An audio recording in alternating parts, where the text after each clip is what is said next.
at that time.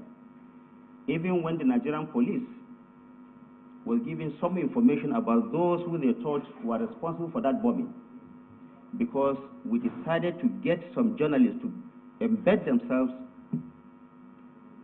at the, with the terrorists at that time, we were able to get first-hand information that was useful for the Nigerian government in tackling the menace of that insurgency.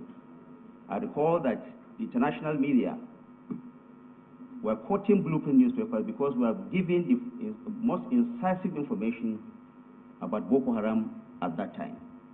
That newspaper is still there, and it is running up until this time.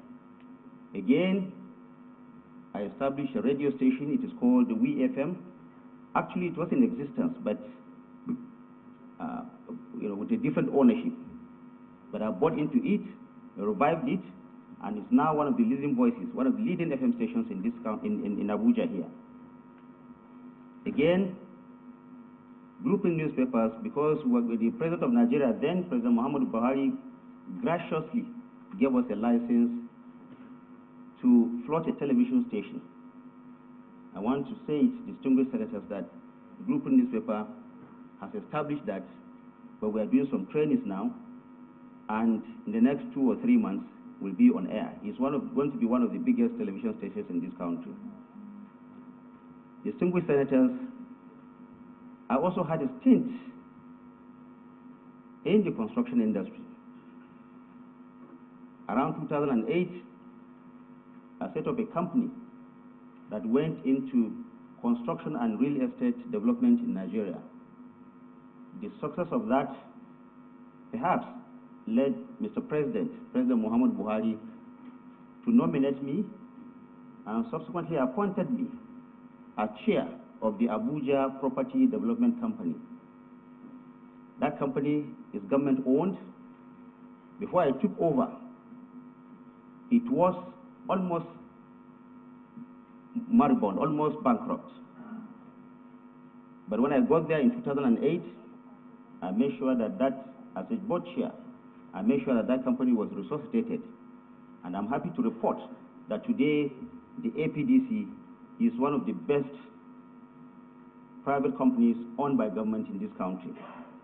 Because of that success, again, Mr. President reappointed me this year into that board. Of course, all the boards have now been dissolved. Mr. President, I am a member of the International Press Institute. I helped to bring the international media to this country in 2018. It was the first time that the cream of editors from all over the world converged on Abuja to hold what they call the annual Congress of the IPI. It is one of the most prestigious media organizations in the world. Again, Mr. President, I am a distinguished member of the Nigerian Institute of Public Relations. At some point, I was chair of the Institute in Kaduna chapter. I also became a fellow.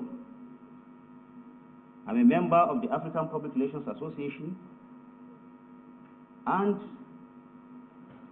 the sitting Secretary General of the Newspaper Proprietors Association of Nigeria. I'm also a member of the American-based Online News Association.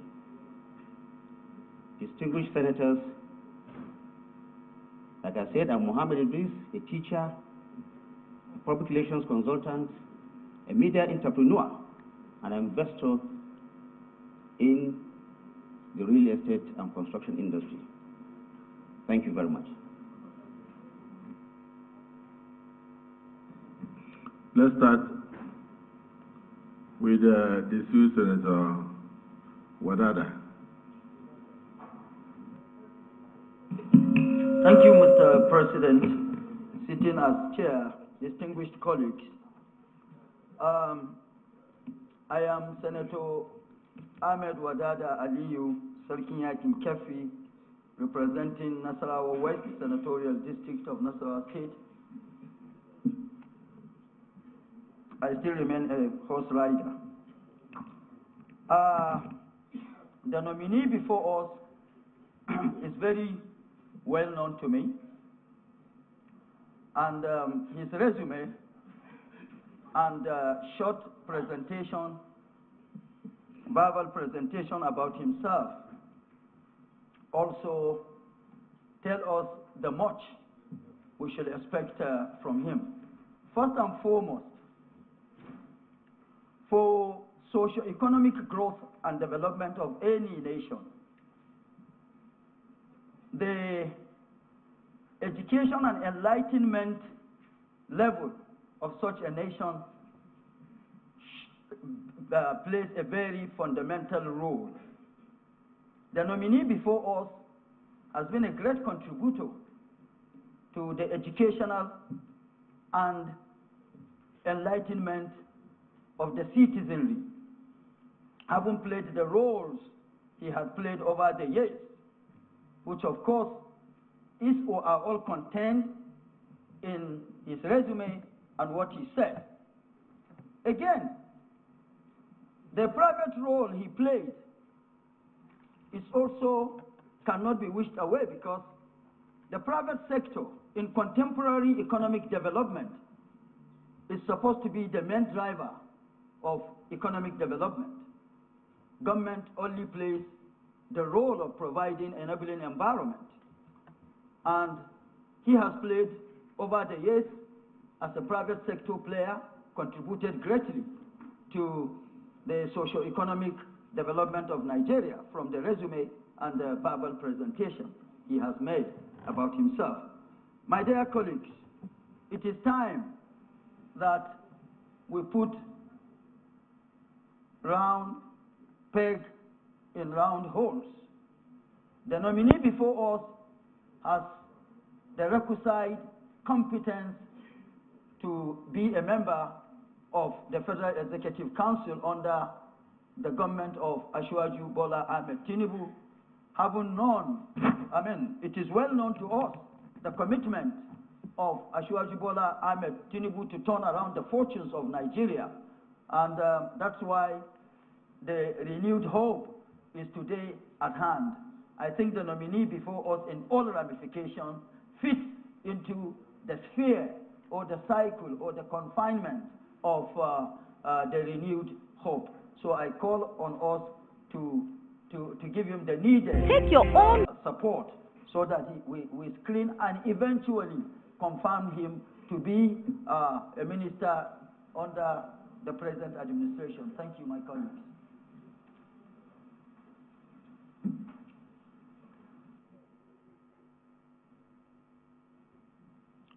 Very distinguished colleagues,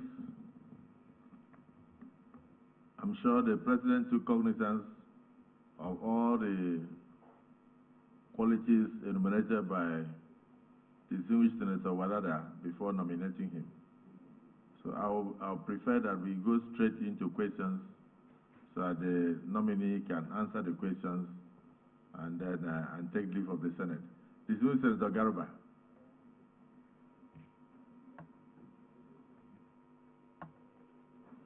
Thank you very much, the Senate President, and my distinguished colleagues. Mr. President, the nominee is known to me. We went to the same secondary school. He was my junior, and he has performed very well. But despite that, just like other people have said, we have presented among the best candidates, and I would want to take the first question. Mohammed, you are an entrepreneur and a communication consultant. Today we have unemployment in this country. Nigerians, some of them have graduated 10 years without jobs.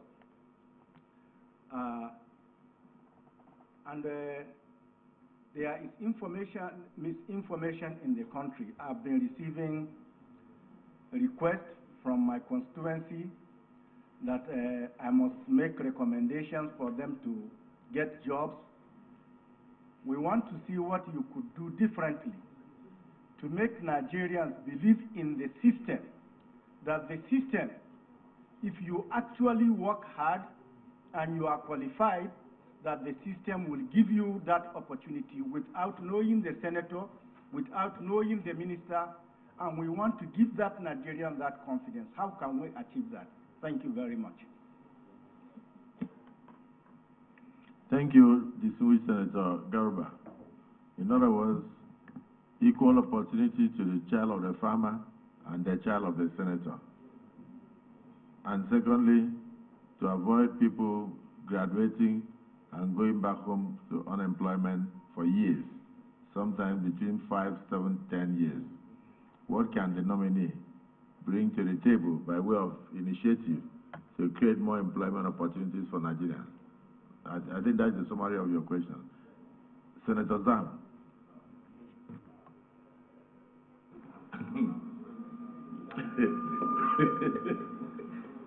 Mr. President, distinguished colleagues, my name is Senator Dr. Titus Zam. I represent the dynamic people of Benue Northwest Senatorial District. Mr. Nominee, from your presentation, you come from the mass media profession. And one of the pillars of democracy is an informed citizenry. Are you satisfied with the quality of reportage of governmental activities in Nigeria? And if yes, I'd like to ask, how much is the Nigerian citizen aware of the programs of the present administration? If your answer is no, what can you do to improve on the quality of governmental information that reaches the Nigerian grassroots? Thank you very much.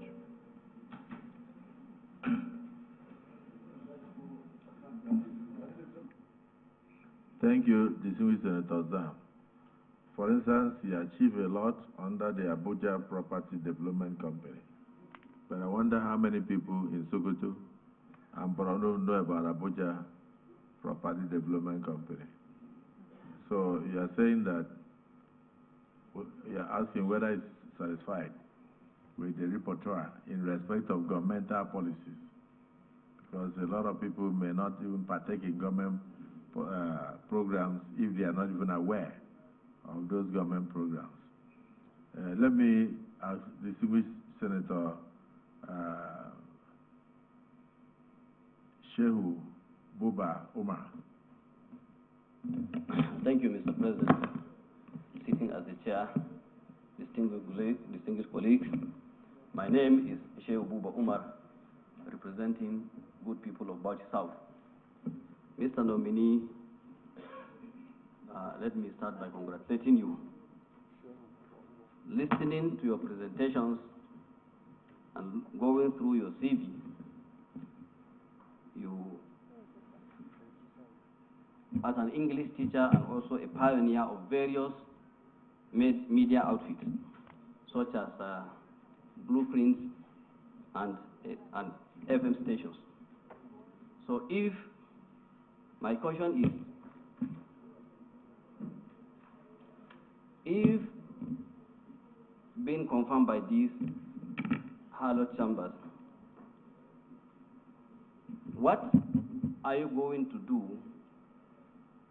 to, before then, I know you are aware of our famous Federal Radio Corporation of Nigeria, known as FRC in Kaduna. When we were growing in the late 70s and 80s, is the famous radio stations that 19 northern states rely upon, which I believe you believe in that. And now, I believe you are also aware that the nature of FRC in Kaduna is virtually in a state of comatose. All the machines and tools are obsolete. Going by your experience in the media outreach, if eventually confirmed by these hallowed chambers, and eventually Mr. President appoint you to as Minister of Communication, what will you do to reorganize, rejuvenate, and bring back life to our famous FRC in Kaduna. Thank you, sir.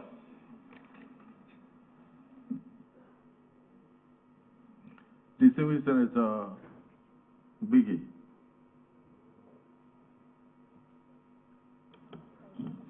Thank you, Mr. President.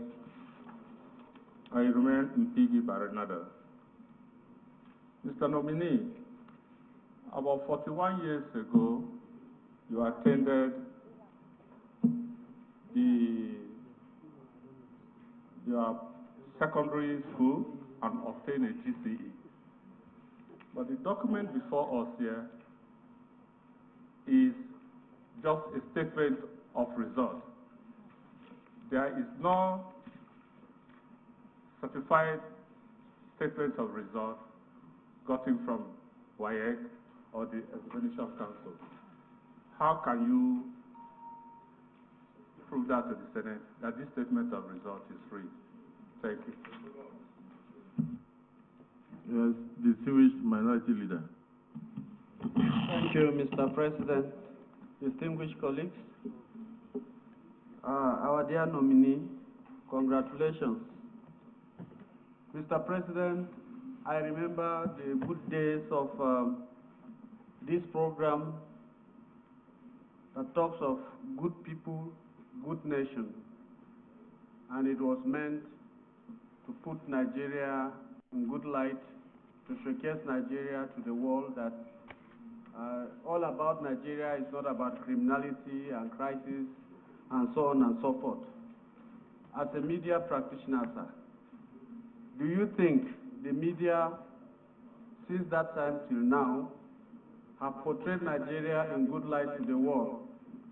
I had the opportunity to study in Germany for about 4 years, and I know there are bad things that happen in Europe and any other country in the world. But you will not see this from their media, telling the details of everything that is inimical to the growth and development of their country. But the reverse seems to be the case in Nigeria. Do you think that the media in Nigeria have portrayed Nigeria in their reportage in good light? Or you also have the blueprint? I like that paper, I've been reading it. And how do you think, if you are given the opportunity to serve in this government, how do you think you use the media and your own media stations, both the print and the electronic media, to portray this country in good light? Thank you. Distinguished Senator Solomon Adiola Olamileko. Thank you, Mr. President.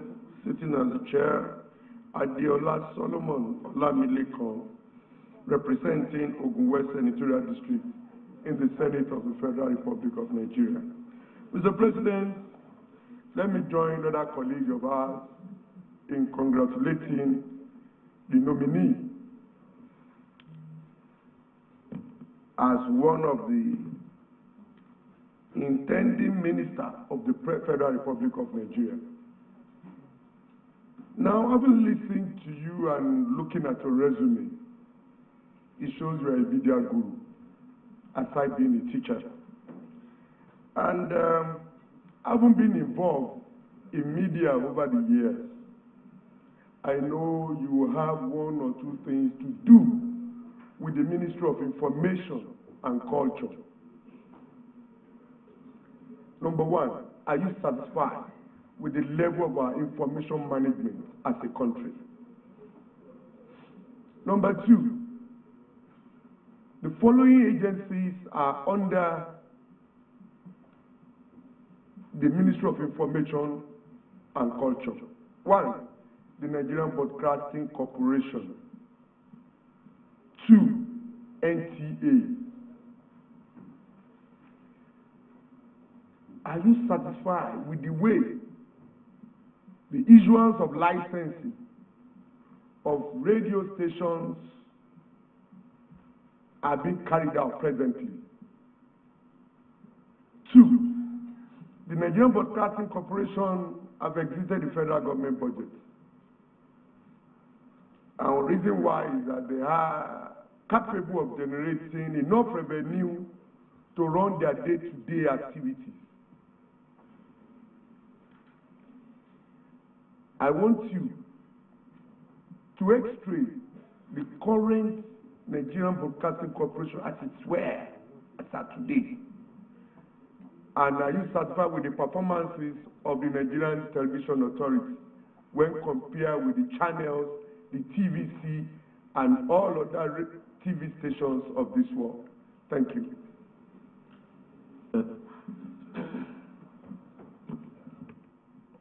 Distinguished Senator Sani Musa.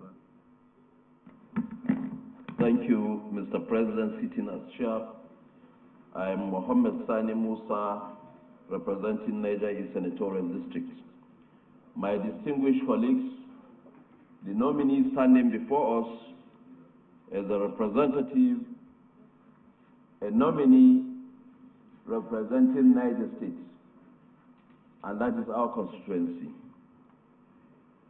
The three distinguished senators of the Federal Republic in this chamber can attest to the credibility of this nominee.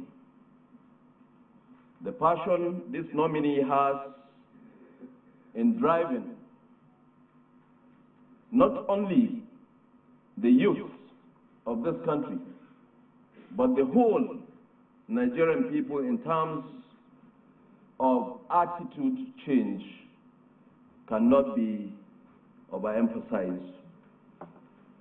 As he stands, if you look at him very well, you will see a man of honor standing before you.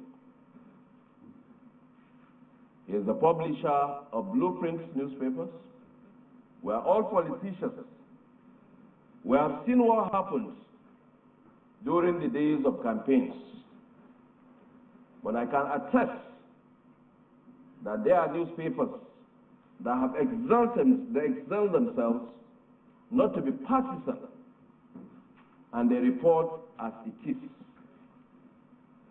It is not the making of the newspaper, but the brain behind the newspaper. I can also attest that he is in a position to create a brand strategy for this country that will give every one of us the image we so desire. He has been a member of so many international PR organizations.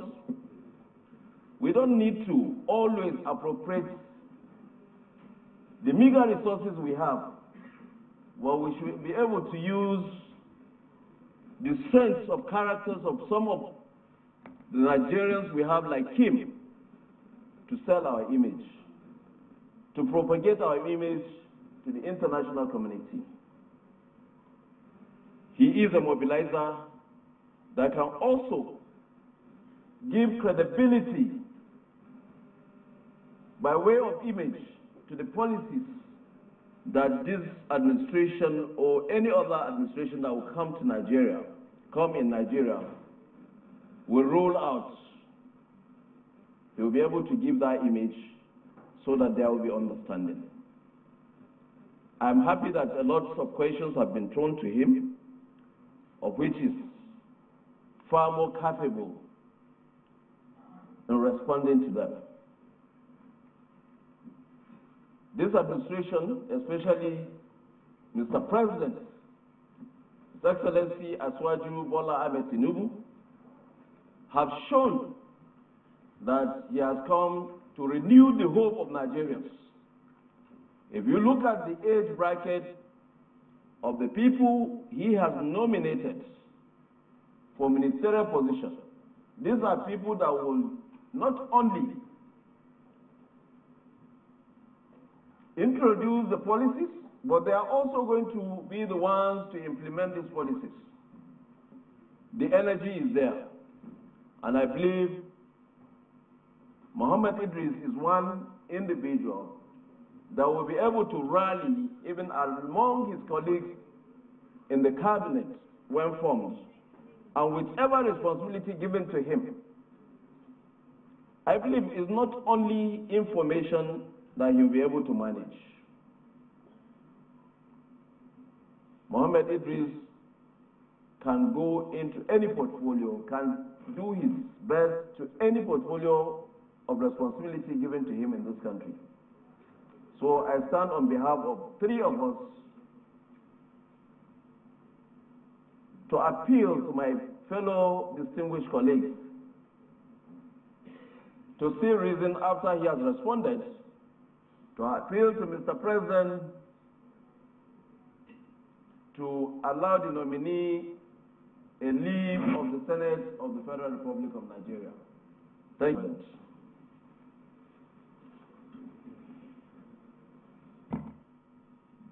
Our esteemed nominee, you may now answer the questions. Thank you, Excellency, the Senate President. The first question, I believe, is from distinguished Senator Garba, my senior in the secondary school. He asked about unemployment and what I can do differently to ensure that Nigerian youths are gainfully employed. Well, this is not a task for government alone, and I have demonstrated that in my business practice. Distinguished President of the Senate, I'm employing over 200 people now. Over 100 of them are Nigerians, and 100 of them are Nigerian graduates, those who have, obtained degrees from Nigerian universities. Now, what that tells me is that once an enabling environment is created, it is possible for most of our youth out there on the street to be gainfully employed. That's number one.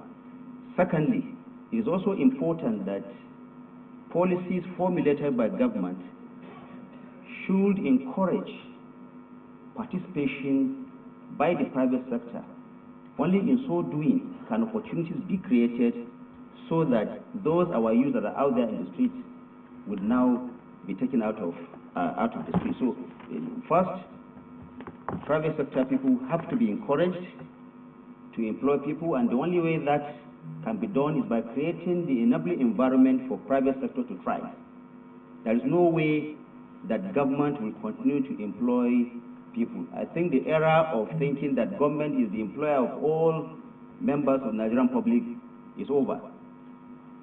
And if you look at the policies that the President Bola Ahmed Tinubu is already formulating, the mere fact that about ₦1 trillion has been saved and is going to be plowed back into the economy will mean that there is going to be more private sector participation, and this will in turn stimulate private sector growth that will also be an enabler for employment for our teeming youths. The second one is from the distinguished senator from Benue South. He asked about whether we are satisfied with the level of information that the Nigerian citizenry is getting. Well, I don't think we are satisfied, and I think that this is one of the things that we should strive to improve. Unless credible information is being put out there for Nigerians to consume, there will always be room for rumor. There will always be room for misinformation that may lead to fake news and all kinds of things. I will give an example. Because there was this intense agitation, intense anxiety, I should say, for ministerial lists to get to the Senate. So many, because it hadn't come, and the information flow is a bit limited. So many Nigerian youths that are staying idle there were formulating their own list and sending to the members of the public. I have myself seen not less than 7 lists. Only one of them had my name suggested in that. But as somebody who has some experience and some expertise in how news, credible news is sourced and disseminated, I know that most, if not all of those lists were actually mere fabrication. But it's important and it is pertinent that government must provide credible information to Nigerians. That is the only way that the transparency and accountability that government is upholding on will always be guaranteed. The more you uphold, the less you are trusted. And we have this in communications parlance, that 50% of the execution of any government project is actually in the communication. So if you don't communicate, people don't get to know what is it that you are doing about. I will cite an example with this Harrow Chamber. This is one of the most reported arms of government. What we are doing here now is being beamed across Nigeria and across the world. Now, what that means is that Nigerians are able to judge on their own the quality of the nominees, the quality of the questions, and the responsibility of the Nigerian Senate itself in ensuring that there's credibility in the process that in turn lead to a credible formation of a cabinet that we'll all be proud of. So I feel that we need to do more as Nigerians, and if I'm part of the government, I feel that I will also help to ensure that communication flow is absolutely important, not just in the newspapers, over the radio stations and the television. There is also the responsibility that we have to ensure that all our digital assets that are being used to misinform Nigerians are looked at again, improved on. For example, most of the information we get through the WhatsApp, through Facebook, through Twitter, and all of that, TikTok and all of that. Now, if you're not careful, the tendency is for you to consume anything you see on these digital assets as credible information. But they are not. But we need to do so much to regulate that. It's not something that we can insulate ourselves from. This is a problem that happens all over the world.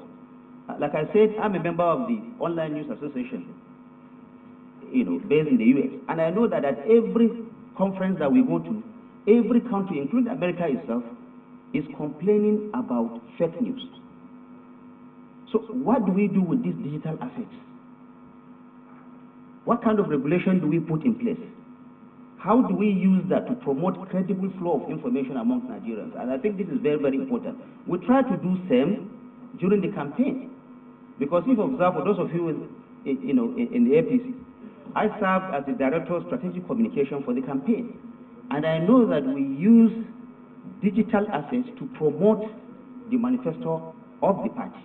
I think it's important that we need to do that. I'm not as satisfied as we should be. I think things can be better, and we have a collective responsibility to ensure that that is done for peace, for unity, and for the progress of our dear nation. Now, this is tied to the report of government programs. Now, when I began my career, I mentioned here that I left government service as a lecturer in 1995. One of the first things I did was the creation at that time of official newsletters in both English and Hausa for many local governments in Katsina, where I was based at that time. It was a first, and they were using that to get even international attention. We made sure that they circulated these newsletters to development partners that were present in Nigeria. At that time, of course, the use of the internet was a bit limited, but physical copies were being represented. So we can do more of that. Government agencies should be encouraged to tell Nigerians the bulk of the information they have at their disposal. In any case, this information is meant for Nigerians and therefore should not be kept at bay. The senator from Bauchi South asked about FRCN, Kaduna, and then it's also tied with what the distinguished senator from Ogun West also talked about.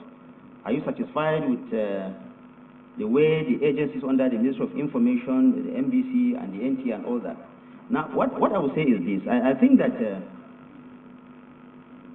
the FRCN and NTA are doing a great job, but they can do better.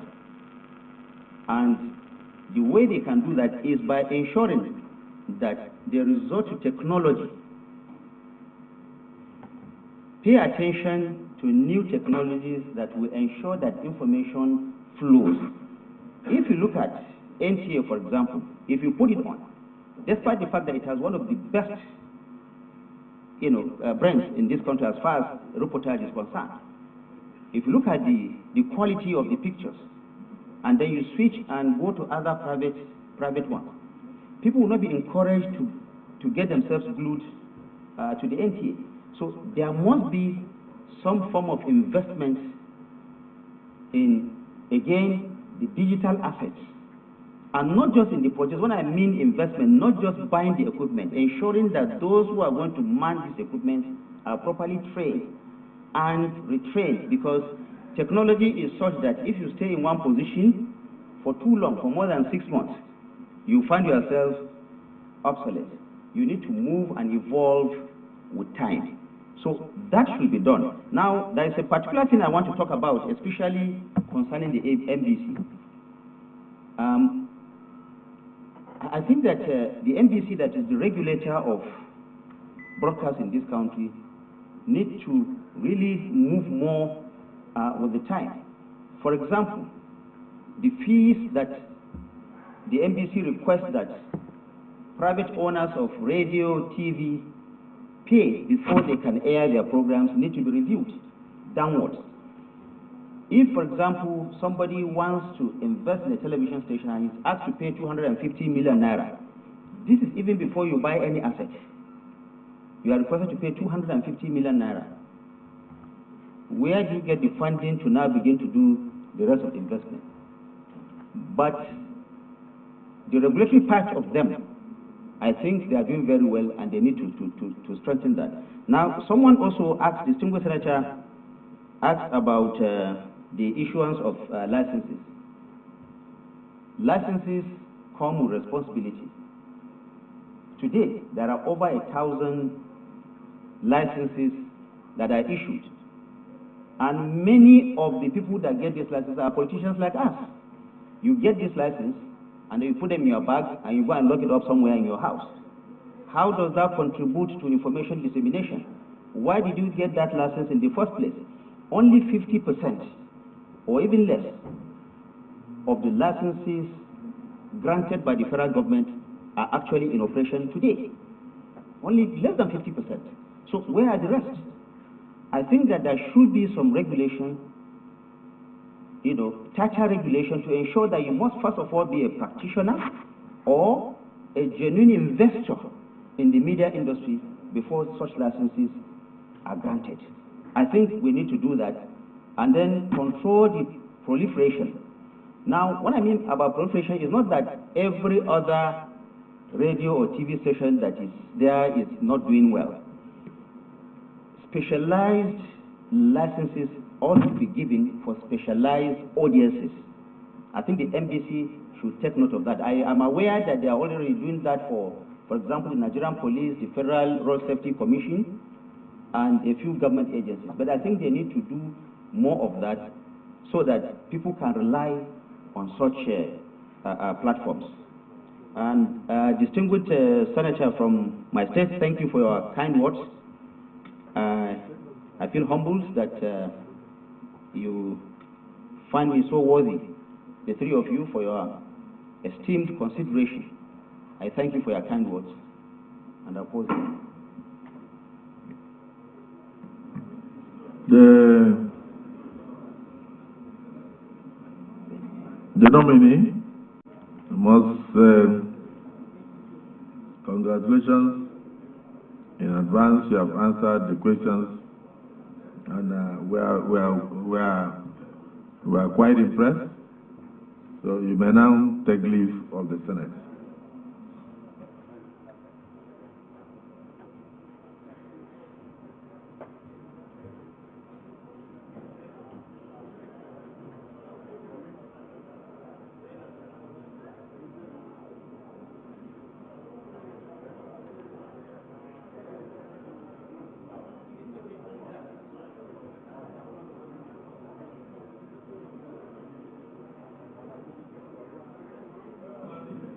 Next nominee, please.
Distinguished colleagues, if we're following our list, I was expecting Professor Ali Patel, but I think we have Dr. Latif Fagbemi, Senior Advocate of Nigeria. Am I right? So we will take the nominee that the Senior Special Assistant to the President brings into the chambers. But next time, let's try and follow the list as stated in our other paper. But nevertheless, I welcome Latif Fagbemi, Senior Advocate of Nigeria from Kwara State. Oh, I know why now. He is accompanied by the Chairman of Nigerian Governors Forum and Governor of Kwara State. I think it's in chambers. You're welcome. And it's also accompanied by a legal luminary and one of Nigeria's best, Chief Wale Olani Pegun, chairman of this, chairman of that, body of benchers and all that.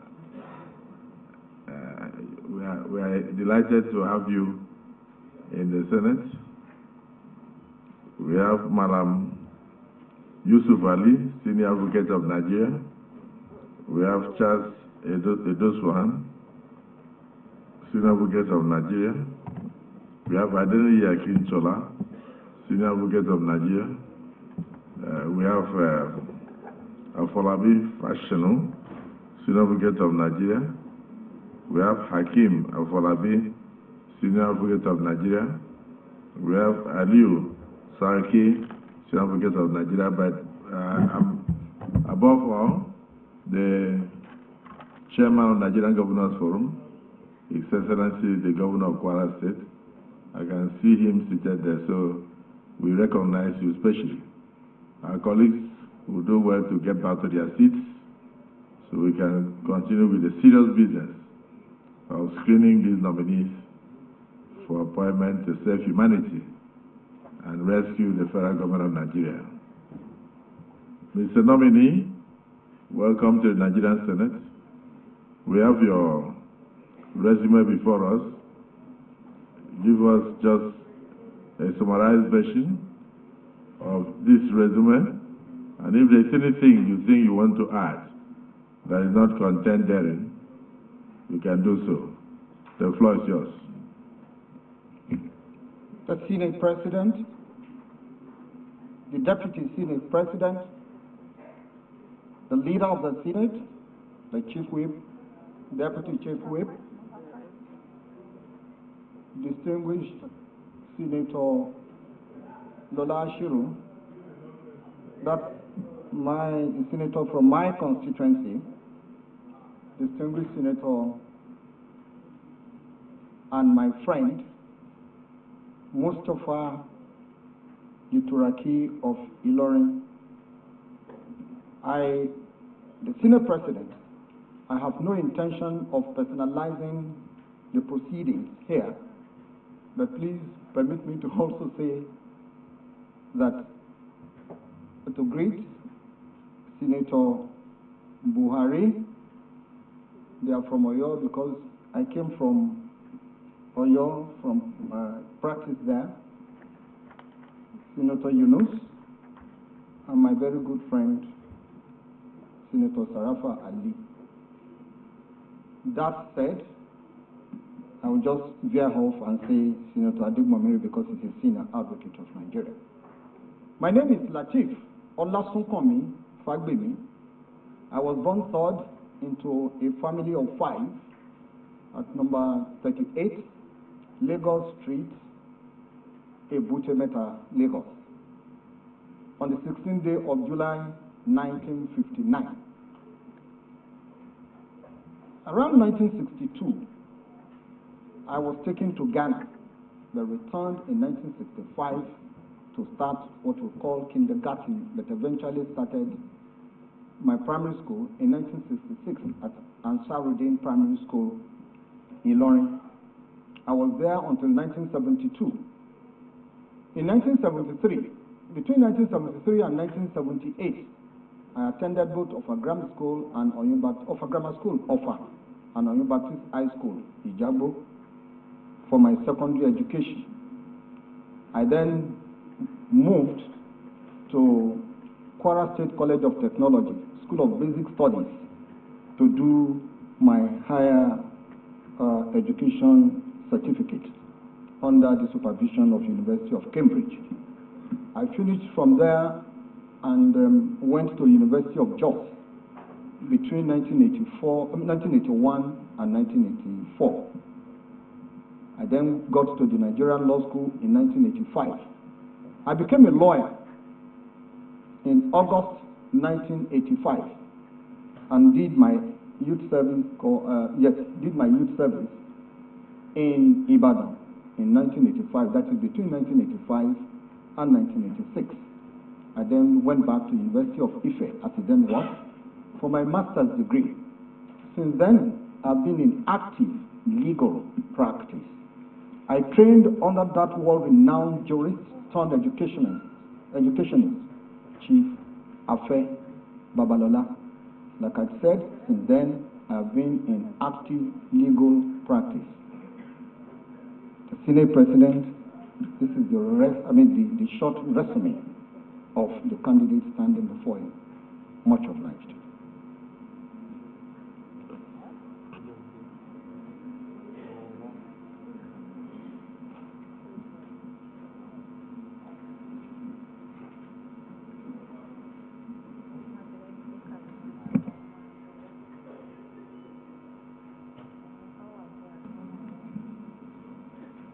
Well, I can see so many hands up. So let's keep the hands down. And then we'll give a lot of people the opportunity to ask questions. Because if you meet him in court, he will do the same to you. He will ask you questions. And let's get somebody from his state first, who may come up with accolades, because I suspect that. So unless the person has a question to ask, before we go into the real business of asking questions. Distinguished Senator Salio Mustafa, Kwara State, you have the floor. Your Excellency, the Senate President, distinguished colleagues, my name is Salio Mustafa, representing Kwara Central. Before you here, you have an accomplished lawyer who needs no further introduction, and that is why you saw so many hands are up. I'm sure they've indicated interest to also shower him with a lot of accolades. I'm sure not questions. He is a lawyer who has paid his dues in the industry he chose. He was a lawyer at 26, became a senior advocate of Nigeria at 37. And from his brief explanation now, or intro, he told us he served under the renowned Afe Babalola, turned educationist now. I have closely studied the senior advocate of Nigeria, Lateef Fagbemi, to be one of the few senior advocates of Nigeria who take pride in whatever he does. He is a very humble person by nature. He takes his time. He listens very well, and he will give you the necessary advice and guide, even when you don't consult him for legal engagement. He is one of the few lawyers who I believe sometimes will do what other lawyers will not do. Give you a free of charge consultation. Pro bono.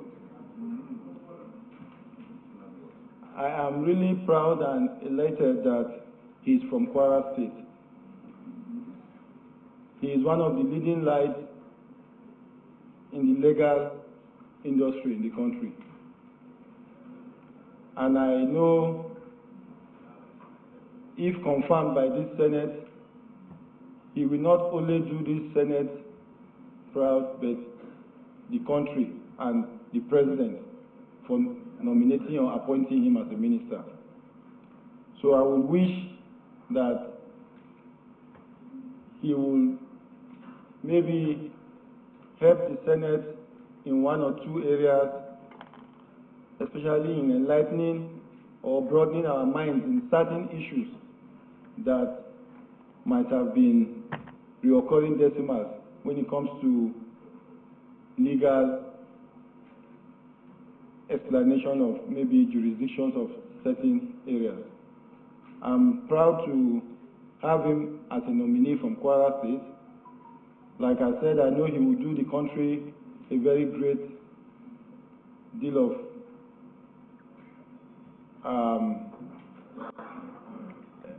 experience. I mean, he will give the country a very great deal of experience in his chosen profession. And I'm sure when we encounter him next time, we will be encountering a minister of justice who will always work with the Senate if confirmed. Thank you very much. Thank you.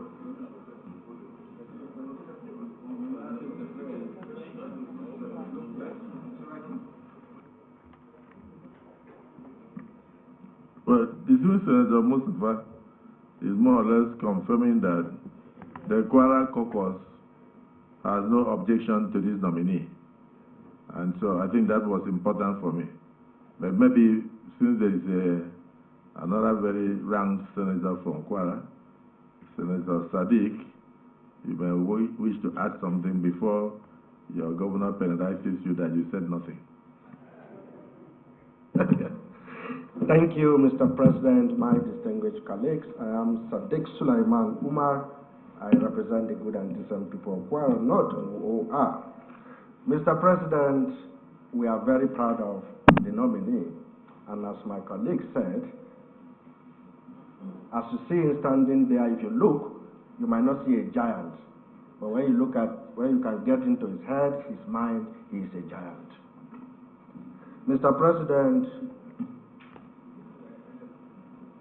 well, the nominee is someone that is well known, and his values are that of humility, discipline, commitment, and empathy. And this is what we need to be able to achieve the renewed hope government that we are trying to establish.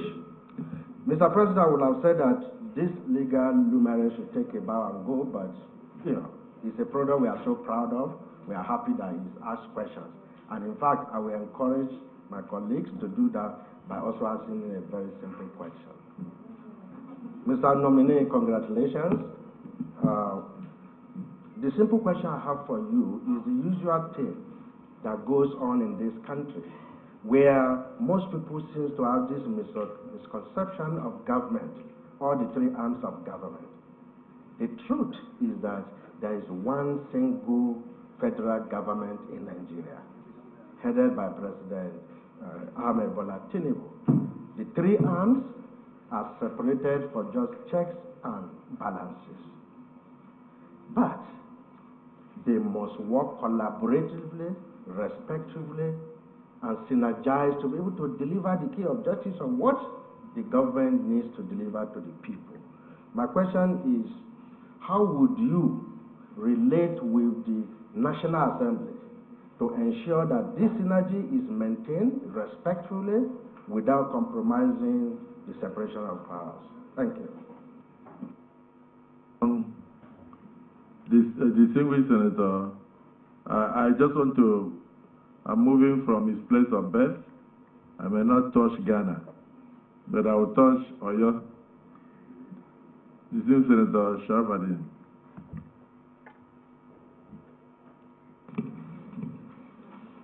Thank you, Mr. President. Distinguished colleagues, I remain Sharafadin Abiodun Ali. I represent the group people of Oyo South Senatorial District. I can say that the nominee before us today resides in my senatorial district and has been attested to him by himself. He recognized the three of us who are from Oyo State. He is somebody I've known for over 35 years. And the three colleagues, for this caliber of people to accompany our nominee here shows the kind of person, the giant, as said by the two senators, that he is. He is a person who I sincerely believe is going to add value to the efforts of Mr. President in his renewed hope agenda. I know that he can answer our questions. Not only answer the questions, but answer them intelligently. But I do not believe in belaboring issues because he is the first nominee here that will be accompanied here by no less than 7 senior advocates and a state governor. I feel, distinguished colleagues, that the nominee, after stating his resume, be asked to take a leave of the Senate. Thank you, Mr. President.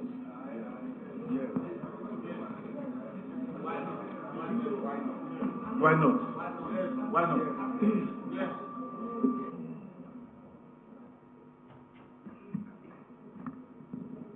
Distinguished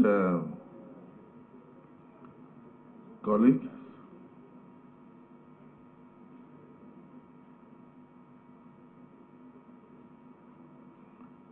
Senator Yisha Ashiru Oyelola,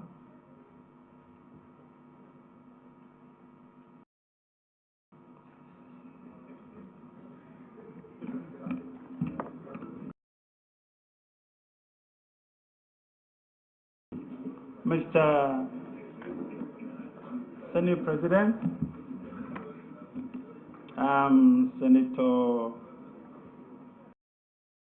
Ashiru Oyelola, these are all put together. The nominee for today, I will want to start by saying,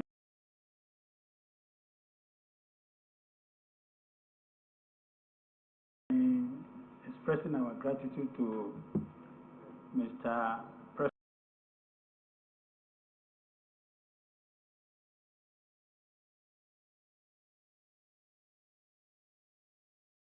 President for deeming it fit to nominate him as the Minister of Federal Republic of Nigeria.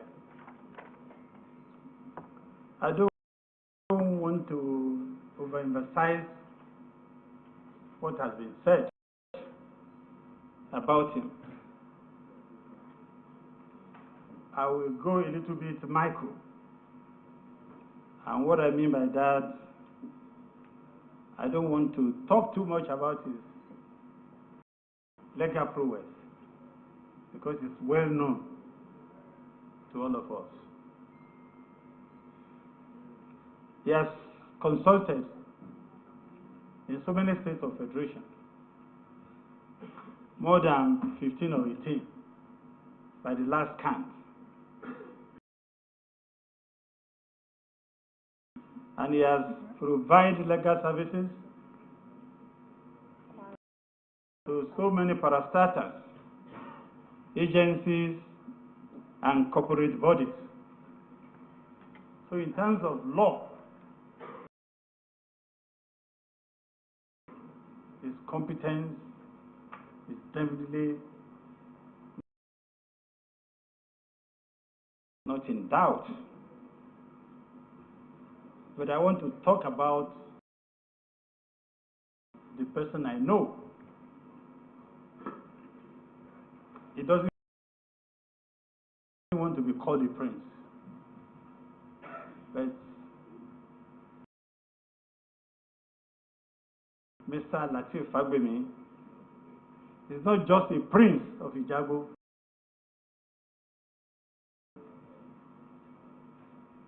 He's a prince of Ife. Of recent,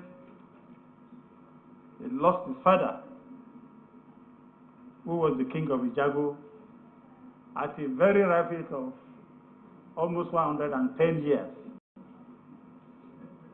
And I'm very sure he will live to surpass that age because of his demeanor. People die quickly out of anger.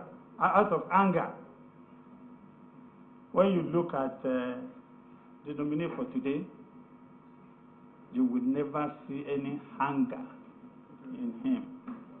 He has a total control of himself. He has a total control of his environment. And he has been good to all of us. He has been good to all of us in our Ministerial district. From what I know about him, he has invested more than 350 million in helping schools around our senatorial district. He's a total family man, not just a micro family. The whole town is Alhaji Fagbemi's family. But I would not want to end by not asking a question, because there are so many things that are germane in the office is going to occupy. One, Alhaji Fagbemi is not a politician. In fact, in most cases, he wants to draw a distance from partisan politics. But I want to say, Mr. Senate President, I want to advise the nominee that the new position is taken today as an index of politics. There have been interaction with the Senate. There have been supervision from Senate committee here. You must be able to enlarge your mind and be able to take them in. The essence of it is that we are all working to make Nigeria a better place. Mr. President, the other area we want to touch is area a little bit outside law, at the same time still related to law. There are a lot of conflicts, communal conflicts, everywhere in Nigeria, especially on land matter. And particularly, it's so common within the Eastern Bloc, the Southern Nigeria, and Central Nigeria. And we want to mention a little bit. There were issues of Ife Modakeke, there are issues of Saragi Sare in our own domain, and there are issues of Ilu Obu and Ifan, even in town belonging to Chief of Army Staff. And equally, I want to mention too that in my own locality, the issue of Ofanerele.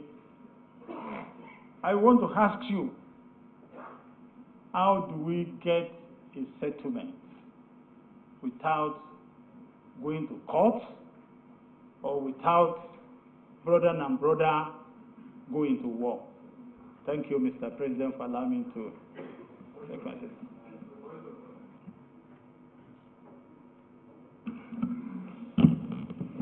Thank you, Mr. President, and very distinguished senators. Mr. President, I earlier raised a point of order 12, to enable us to suspend rules to admit strangers into the Senate. At this point, Mr. President, my point of order is order 12(1)(I). Order 12(1)(I).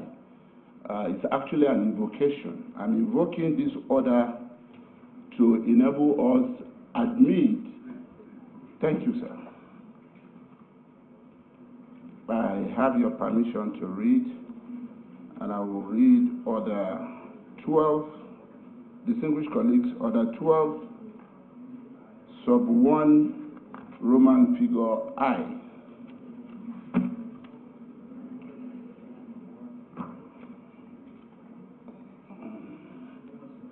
Oh, sorry.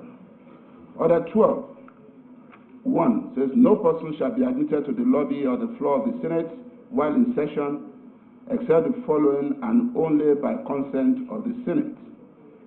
Specifically, refer to order I, former speakers and former deputy speakers of the House of Representatives. Mr. President, I move that we invoke this order to admit the immediate past Speaker of the Federal House of Representatives of the Federal Republic of Nigeria, who currently is the Chief of Staff to the President and CNC, to deliver a very crucial correspondence from Mr. President. I so submit, I so move.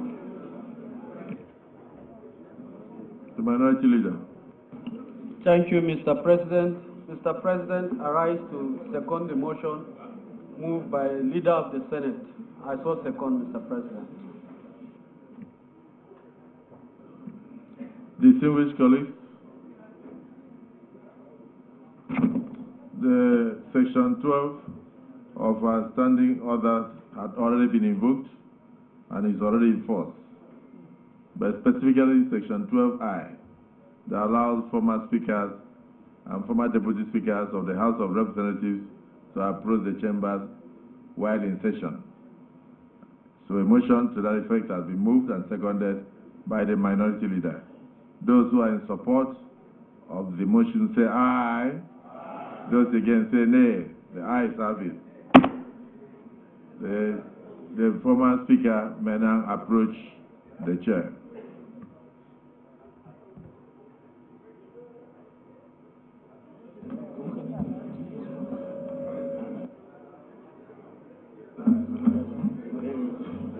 Yes. Don't be taking us to the weekend.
You on the issue of Unexplained Wealth Act and the Unexplained Wealth Order.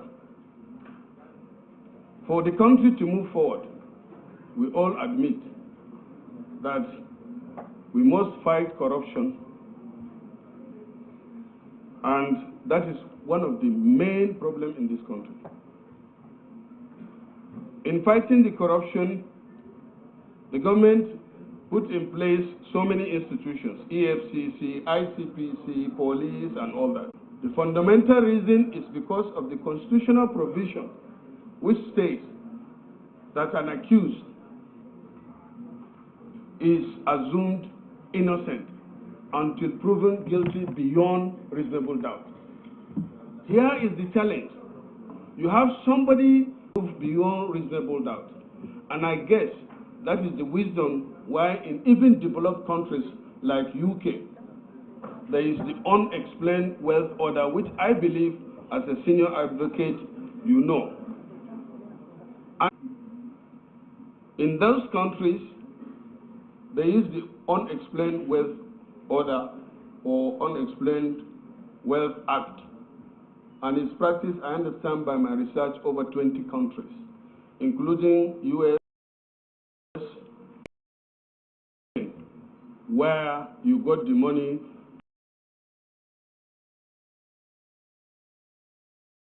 to buy what is not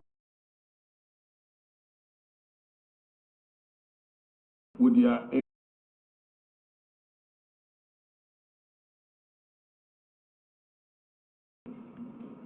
that the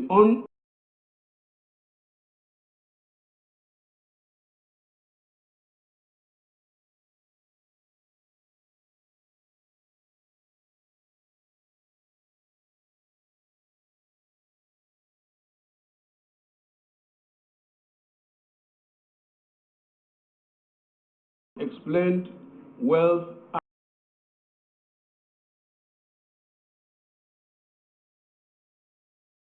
Act, or Mr. President himself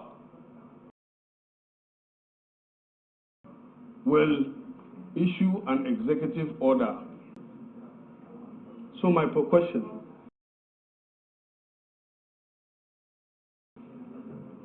what is your position on that?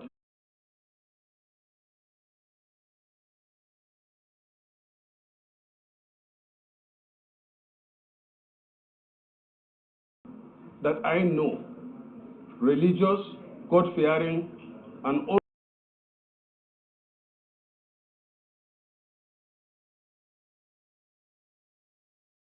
also a patriot, and you are one of those.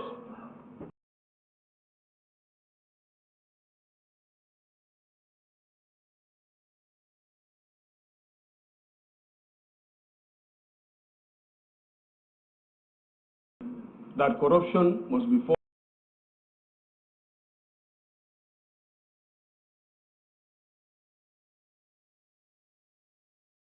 brought to a standstill in this country if we are to make progress.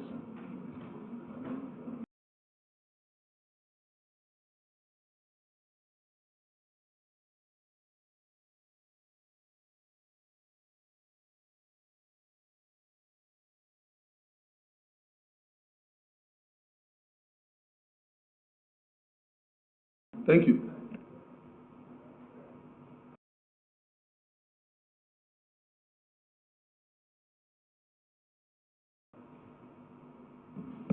Thank you, Mr. President.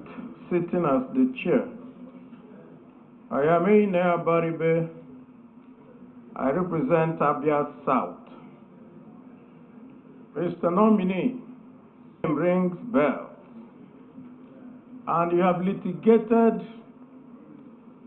very, I will say, landmark cases that has even made us change the law here. I'm referring to Amechi versus I. A strong supporter of constitutional democracy. What would your option be, assuming we confirm you and the president appoints you to where we all think you should go as the chief law officer of the federation, what will your option be? If the government you serve desecrates the Constitution and does not obey court orders. Thank you. Off your mic. Is that a question? The question you are saying is if the government does what? If the government does not obey court orders and the government desecrates the Constitution. Well, I have a problem with with the leading question. Are you trying to suggest that a government that believes so much in the rule of law will desecrate the Constitution? A government that swears to uphold the Constitution? So, because is there anybody that can help Senator Abaribe to frame this question in a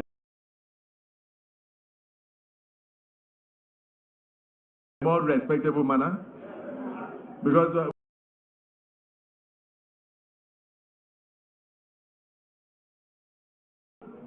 the government is not even up to 2 months old, and speculating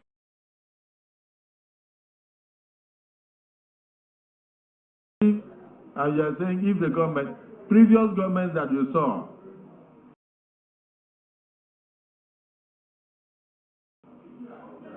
is what you should be talking about, not this government. This government is a corrective regime.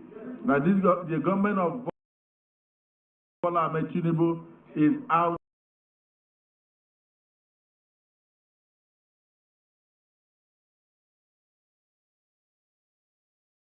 to change Nigeria. And it's the government that believes in the rule of law. They are saying if the government desecrates. So please, that language should not be allowed. Please, Senator Adero.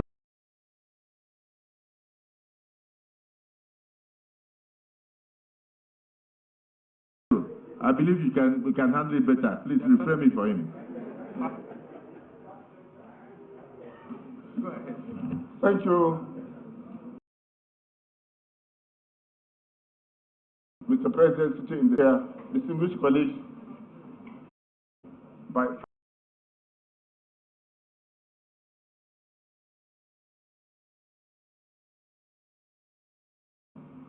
to serve as Minister of the Federal Republic of Nigeria. Let me also start with the question asked by my distinguished colleague, my neighbor, Senator Abaribe. This government believes in the rule of law, and disobedience to court order will not be tolerated in any way, in any form. And if you find yourself to be assigned to the Ministry of Justice as Minister of Justice and Attorney General of the Federation, would you tolerate a situation where court order is being disobeyed? Secondly, this is my own personal question. There is serious prison congestion arising from judges not being enough to deal with cases, particularly at the higher court. It is very common to see a person being detained in prison for over 4 years for an offense that shouldn't take more than 6 months, even if he's convicted.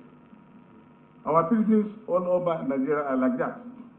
What would you do to decongest our prisons if they are appointed as Minister of Justice? Thirdly, there is a dilemma for removal of immunity. particularly for public officers like governors, deputy governors, president, and the vice president.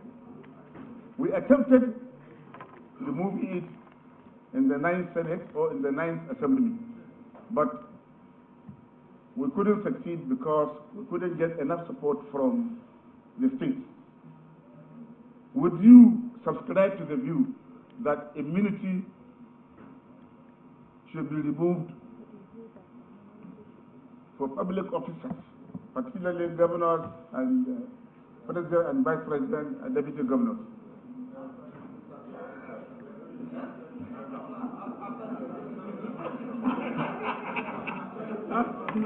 Mr. President, I need your protection. I need your protection. Distinguished colleagues,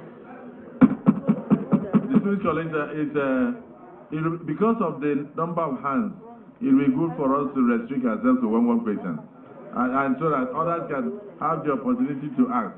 And if there is any question you are not able to ask, please, the learned silk is available. Write it and pass it through the leader of the Senate. You will pass it to him, and we will still come back here to read it. Thank you, distinguished Senator Alero. Senator Alero, you enjoyed immunity for 8 years as a governor, and you did not complain about during your 8 years. You complained that you were enjoying immunity, and that when you were governor, the immunity should have been removed in order to allow your orderly to arrest you whenever there was a petition against you. Okay. Senator Nader, we'll come back to you. We'll come back to you. Senator Nader. Thank you, Mr. President. My learned colleagues, I'm Neda Imaswen, representing the good people of Edo South Senatorial District. Learned Silk, welcome. I'm happy to have you here. Looking through your resume, we attended law school the same year, 1985. I'm so proud to have you here as one of us. My question, the office of the Attorney General and the office of the Minister for Justice is woven in one. And I believe that there is a conflict of interest in that office as it is. If, by the grace of God, you are confirmed the Minister for Justice, will you support that office to be split into two so we can have the Minister for Justice and the Attorney General for the Federation separated so that they can perform their functions separately? Because as it is, their function seems to conflict with the interests of the President and that of the people. What is your position on this, Leonard Silk? Thank you. Distinguished Senator Dankwabu.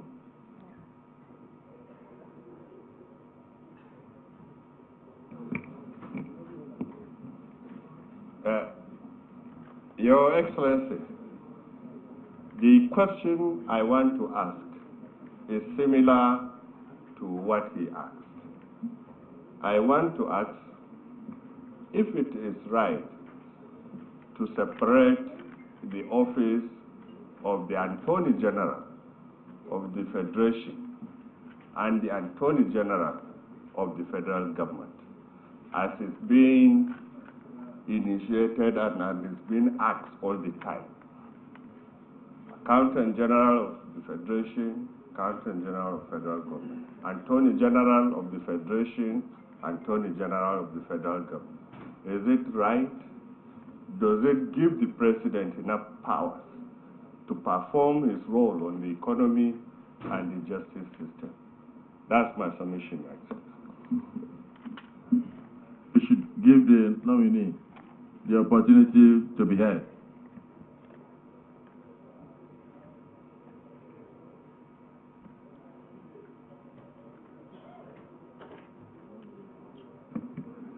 I am very grateful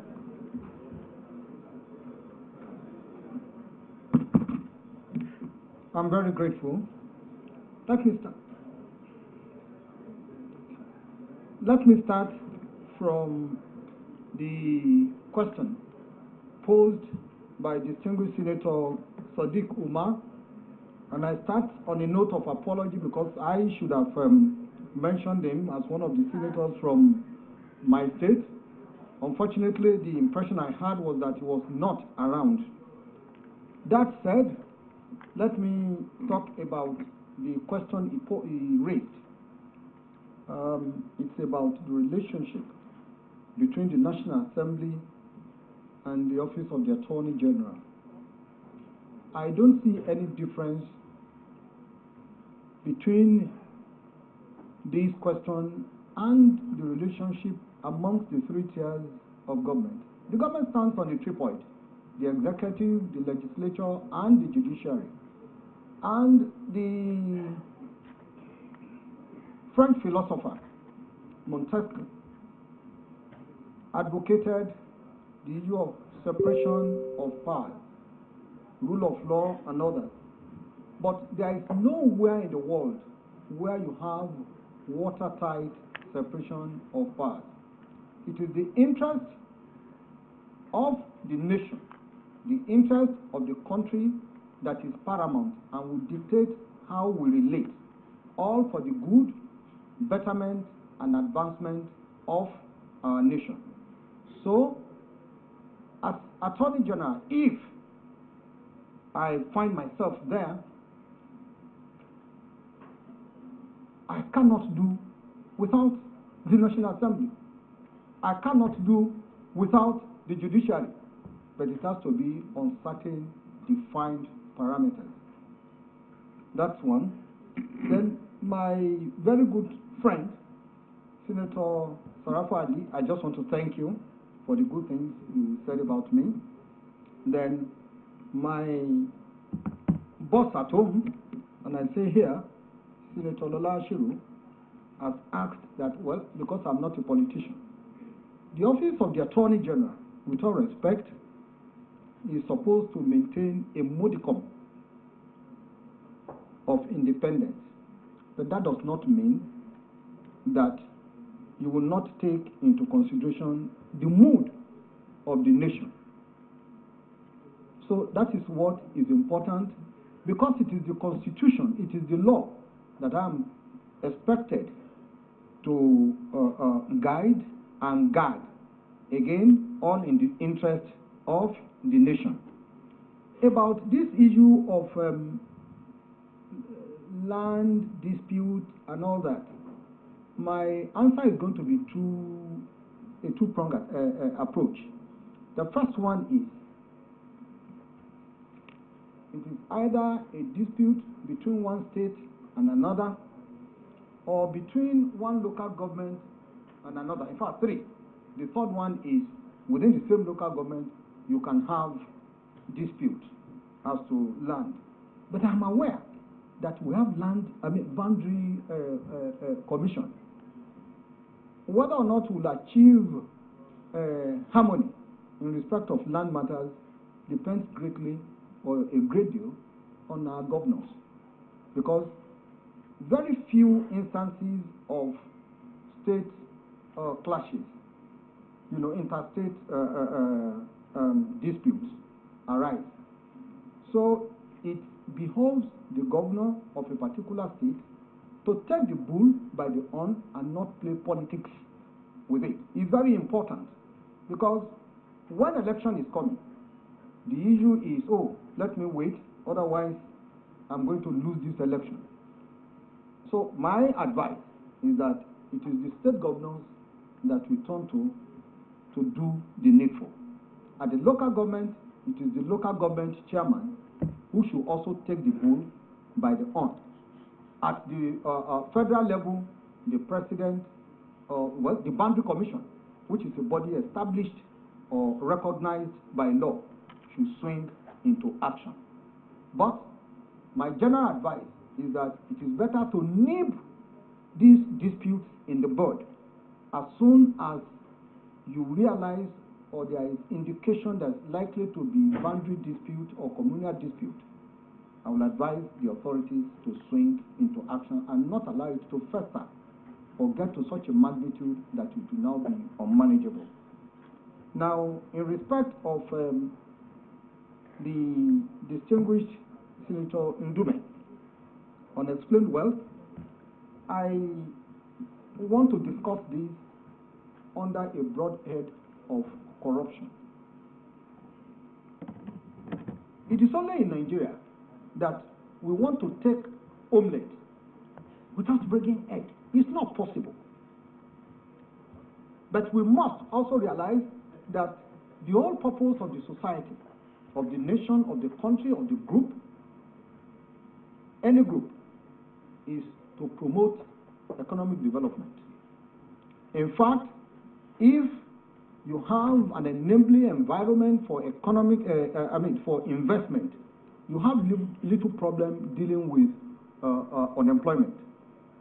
But there cannot be this will not work unless you have an enabling environment in respect of legal, the legislation. Truth be told, we fight corruption, but at the same time, the way it is being fought in Nigeria leaves much to be desired. That is the truth. If I have my way, I will advise the president to unbundle.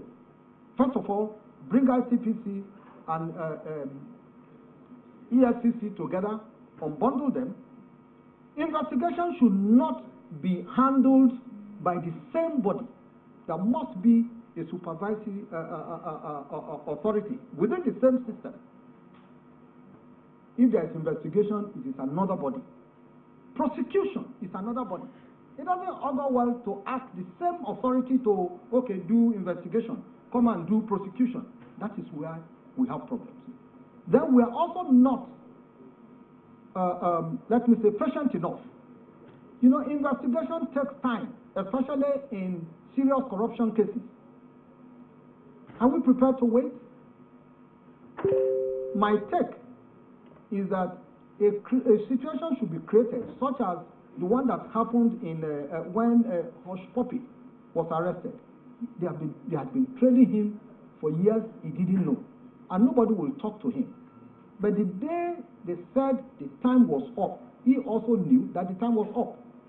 Investigation should be thorough. It shouldn't be that when a given governor leaves office, you now say, yes, let's go. EFCC is inviting you. That is not the way to prosecute criminal matters, corruption matters. You can take your time to prosecute, but when you knock, and it is like, it should be like the way an average American will react when the FBI knock at the door. You call your lawyer. Yeah, it won't be to come and defend. It will be, please, this negotiation, again, and prepare to surrender so much. Because when you open the books, you yourself will be surprised. Is that what we have in Nigeria?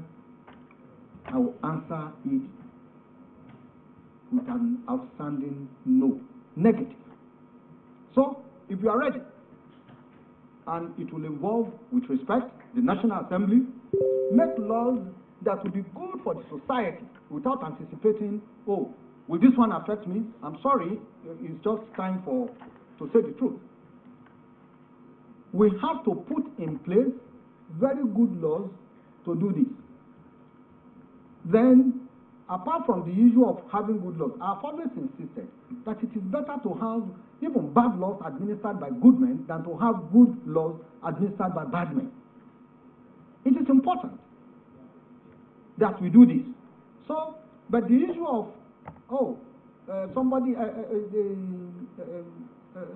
fair hearing, distinguished, we have to obey the Constitution.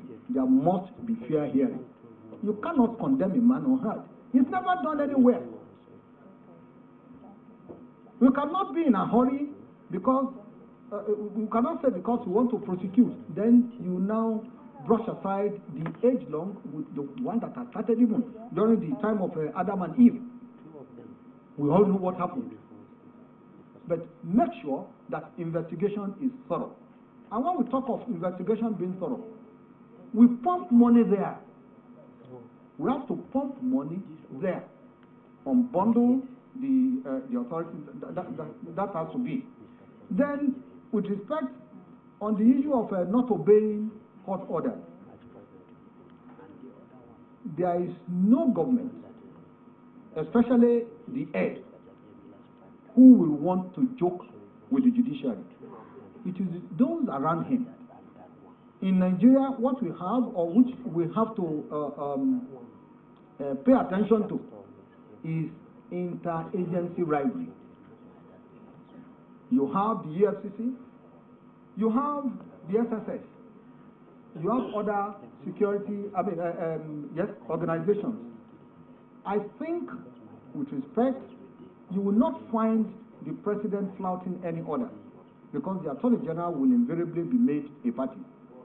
The mere fact that an order is made does not mean that you should obey it immediately. You think about it. Do I appeal? Do I, if I appeal, what do I do next? If I'm not appealing, what am I supposed to do?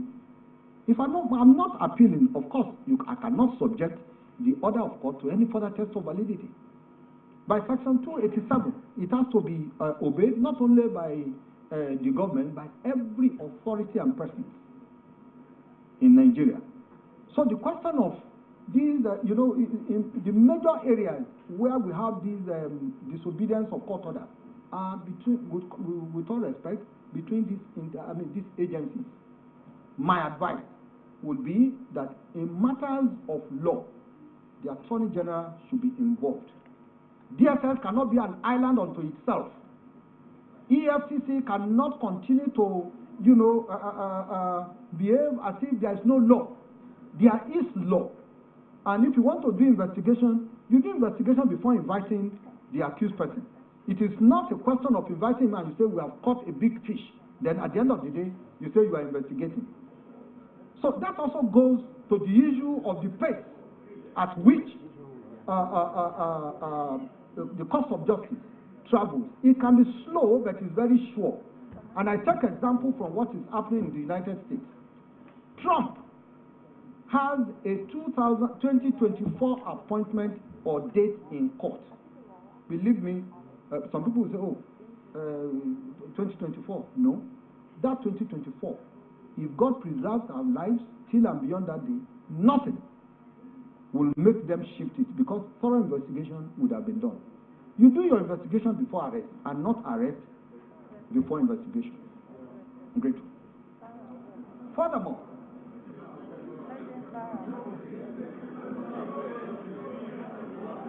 now to the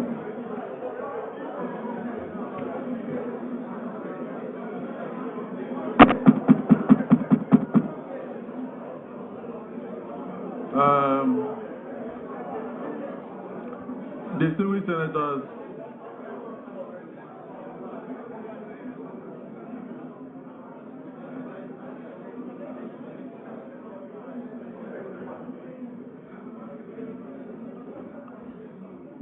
senators,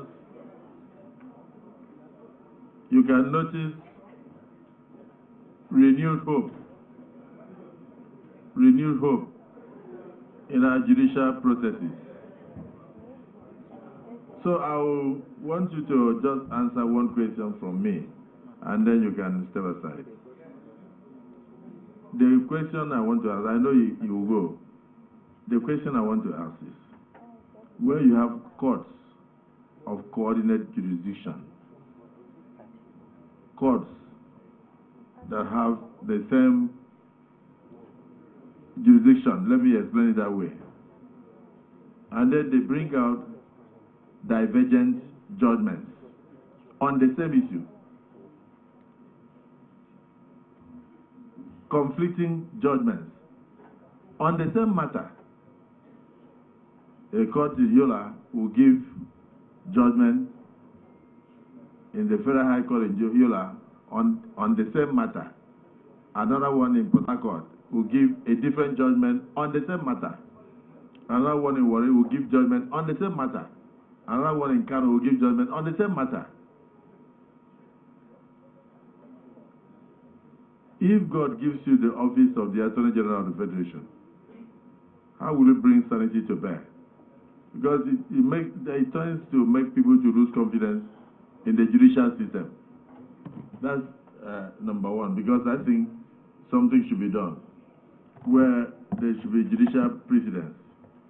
If there is already a judgment on a particular matter, we don't see how, in fact, in some instances, we have seen where the High Court set aside Supreme Court decisions by virtue of their decisions. Supreme Court has decided something on a matter, and then somebody will go to High Court, and High Court will decide something totally different without looking at the precedent already set by the Supreme Court. Don't you think that, how will you, if you have the opportunity, work hard to bring discipline and sanity to bear? That's one question. The other one is, most of the boundary crises you refer to, linear problems that were caused by the creation of states and local governments. I know of some local governments in my state that are actually Igbo-speaking local governments. But during state creation, they were excised from Abia State. Some villages were excised from Abia State and put into Akwa Ibom. And then, I don't want to, and then when they come, they don't understand the language at all. In fact, they are clearly Igbo-speaking, and their traditional rulers hardly answer to the traditional institution in Akwa Ibom, but the villages are in Akwa Ibom. Then you go to another area, in the local government area, close to Abia too. You have some villages in Akwa Ibom that were cut out of in the local government and placed in Aljus or Carlos, in Bende or something, in the next local government.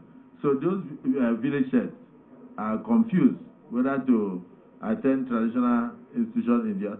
So that kind of boundary situation created from state creation, they exist in various parts of the country. Those things are very difficult unless you revisit the boundaries, the state creation act itself. You understand? So it's not something that one state governor can do.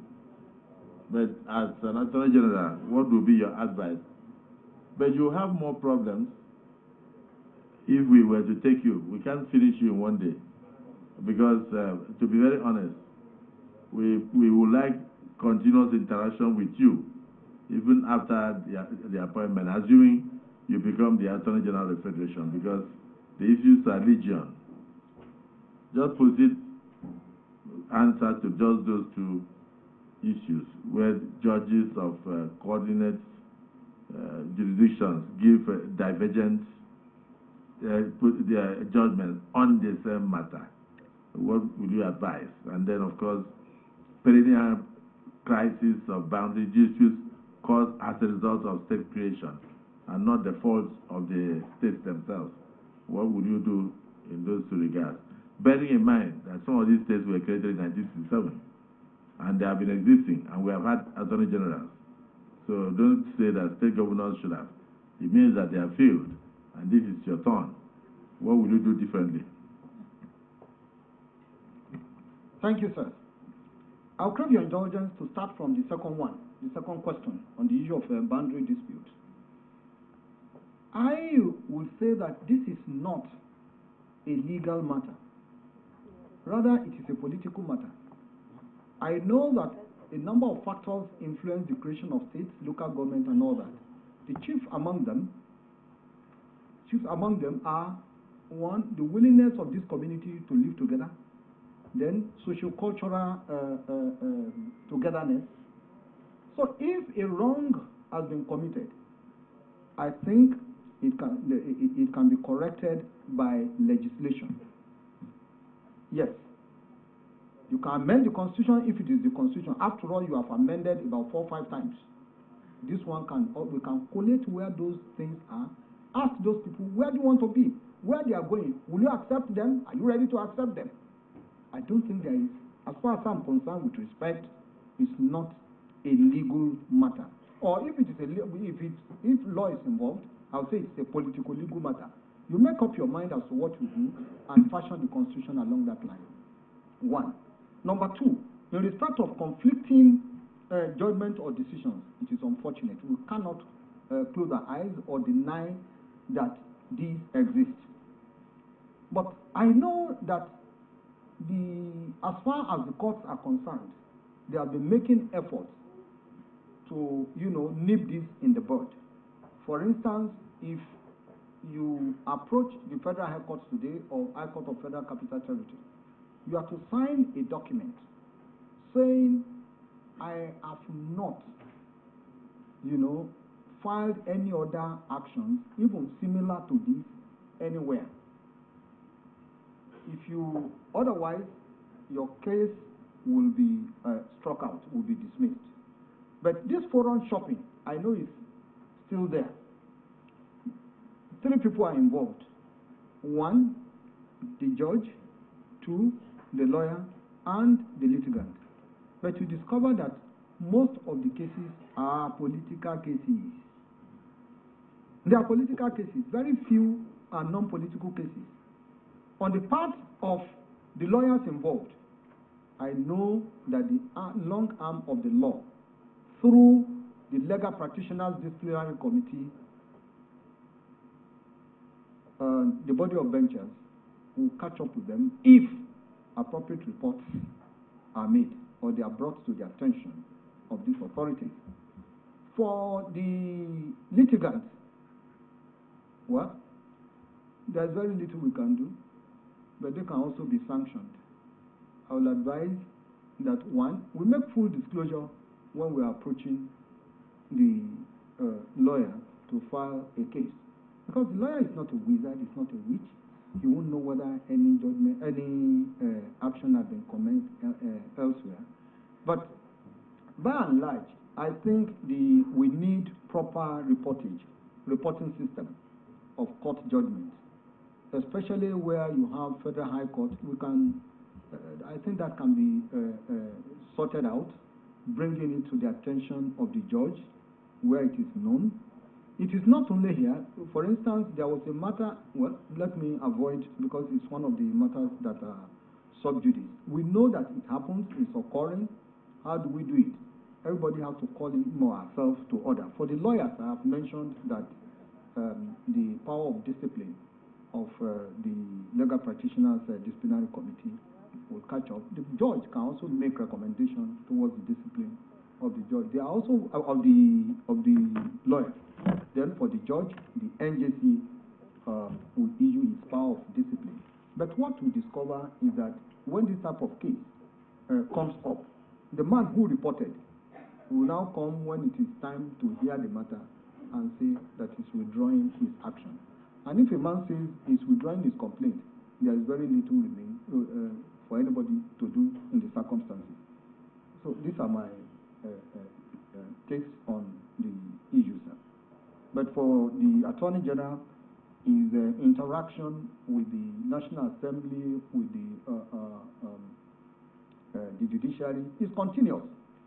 He has to answer as often as is needed. And on a humorous note, at no charge. Well, you are used to giving advice without charges. So, let me thank the nominee, the Leonard Silk, Latif Vagbemi, SAN, for the elucidating answers to most of the questions, and then to also let you know that so many hands are still up waiting for you. but we can't keep you beyond this period now. So our intention will be that we will collect some of the concerns of the distinguished senators, and then the Senate leader will definitely present them to you, so that if God gives you the office of the Attorney General of the Federation, then you will also use those questions as working documents. Thank you for coming. You may now take leave of the Senate.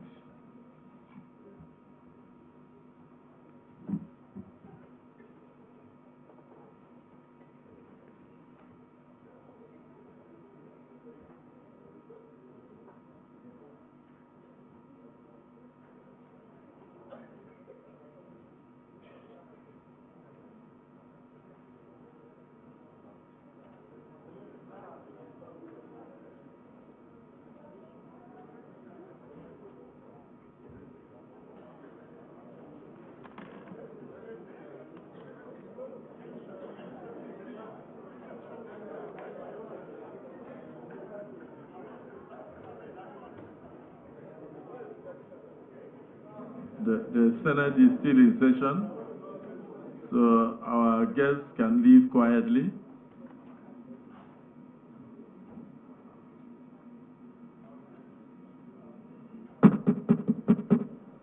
Please. The Senate should leave. Who? Senator Buhari? Is it Abdul Fattah Buhari? Please, Senator Abdul Fattah Buhari, come back to your seat. You can go and visit the Leonard Slow Khartoum.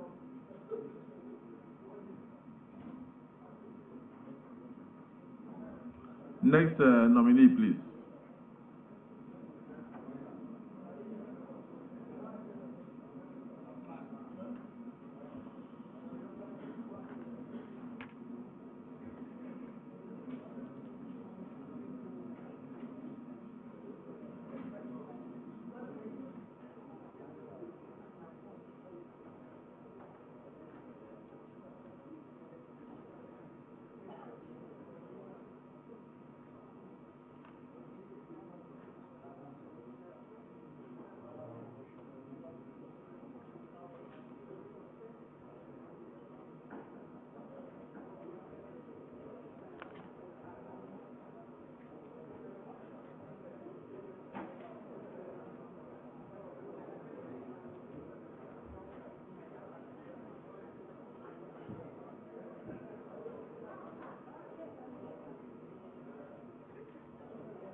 Distinguished colleagues,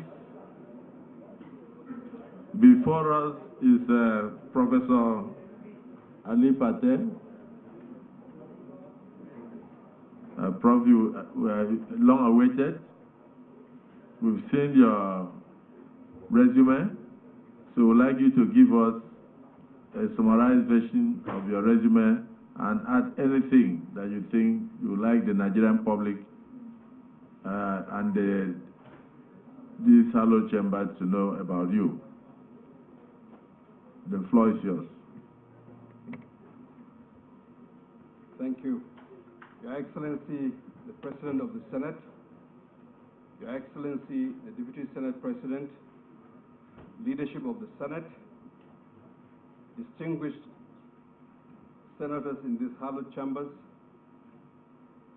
if I may call out my own distinguished senators from Bauchi State, my brothers, distinguished Senator Shehu Buba, Senator Abdul Ningi, and Senator Dr. Samaila Kaila, Ketel and Katagum. Good afternoon.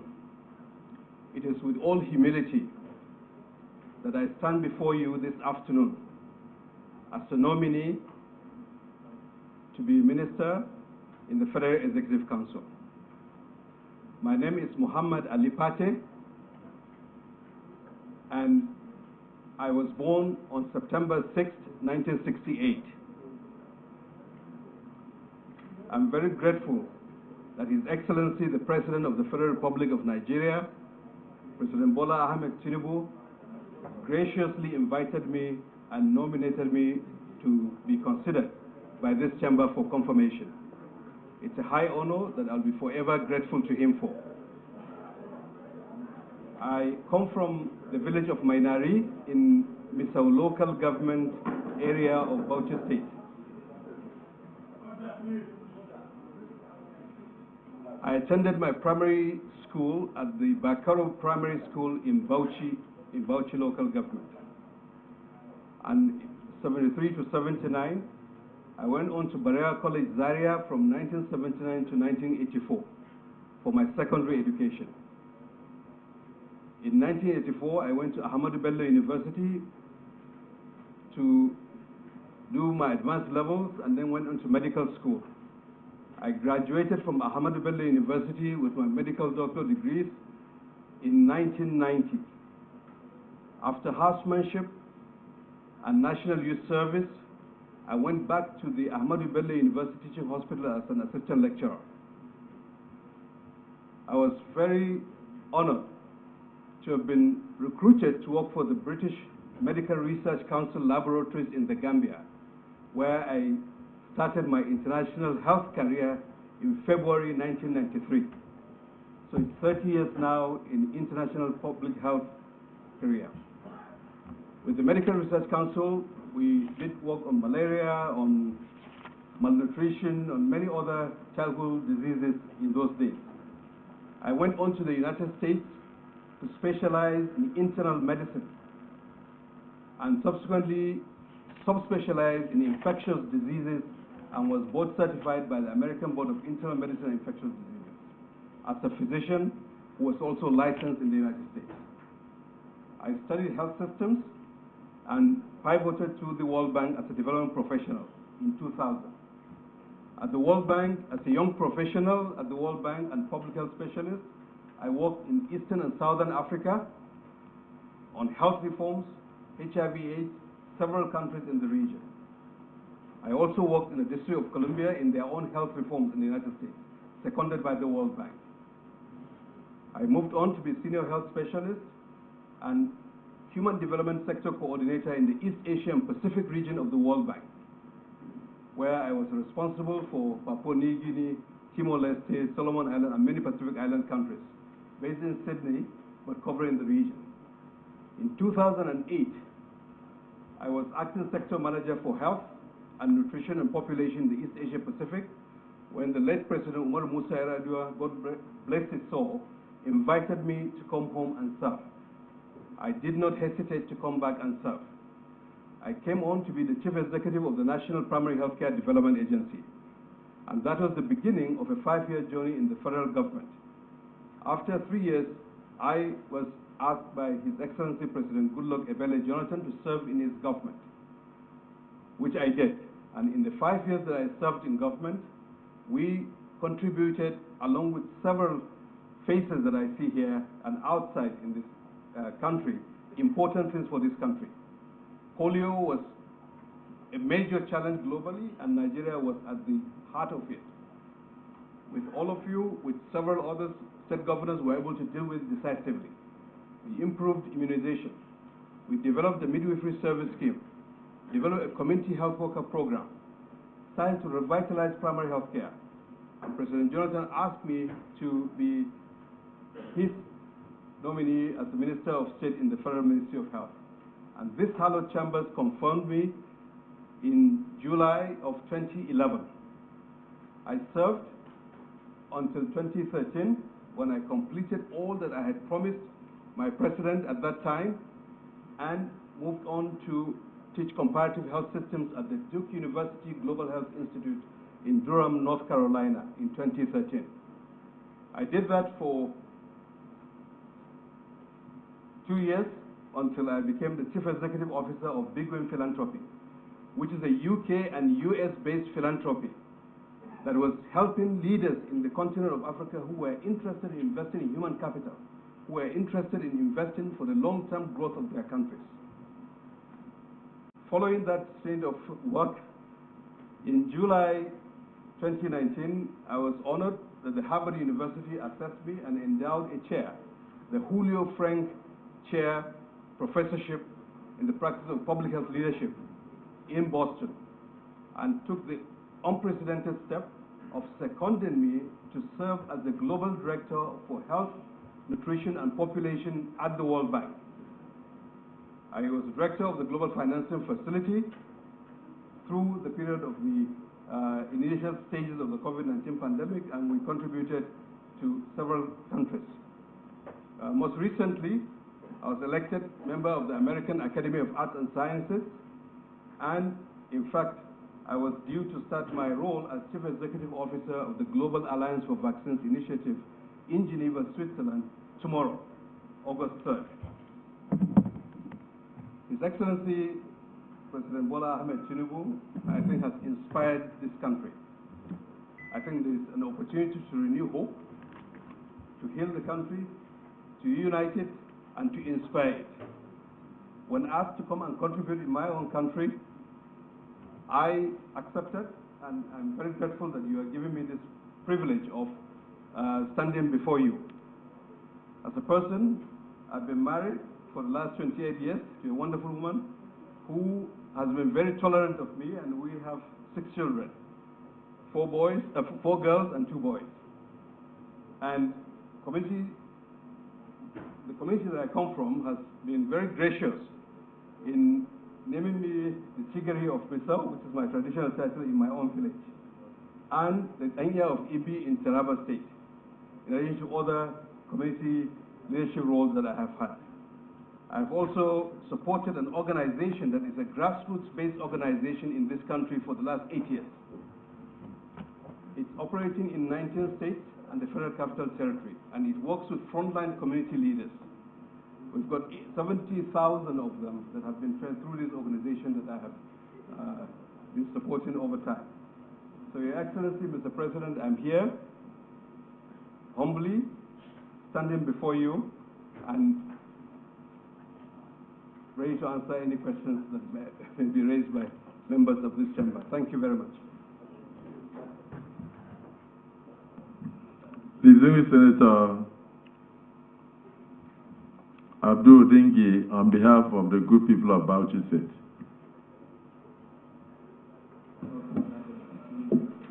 Mr. President, my name is Abdul Ningi, and I represent Bauchi Central of Bauchi State, and the nominee is my constituent.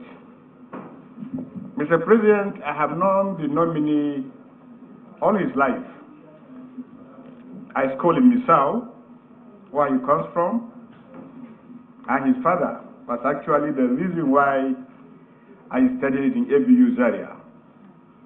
And his uncle, Wakil Audu, is a very close associate of myself. Mr. President, here you have one of our very best, not only in Bauchi State, but in Nigeria. This is standing before you, it's a global personality. We used to call him the star of our time. You have listened to him, and you have also perused through some of his resume. And Mr. President, let me, from the onset again, congratulate him and thank in abundance President Bola Tinubu for appointing people like him. Being a global player, he's not taking away from our nation. Rather, he's bringing in, just as he brought in a lot of goodies when he was the Minister of Health. Mr. President, you recall, as soon as the Senate read out the list of ministerial appointees, and if you have been watching the social media and the electronic media, from Arise to TVC to NTA to AIT to channels, every participant that comes before the channel names him as a minister to watch out for. That is because of his pedigree. I have no doubt Professor Pate has come to add value to our nation. Mr. President, even though you say I should speak for Bauchi, I will crave the indulgence of my colleagues and of course the leave of the Senate President to allow my two colleagues to say a word or two, particularly Dr. Kachala, who happens also to be a medical personnel and also served under the professor.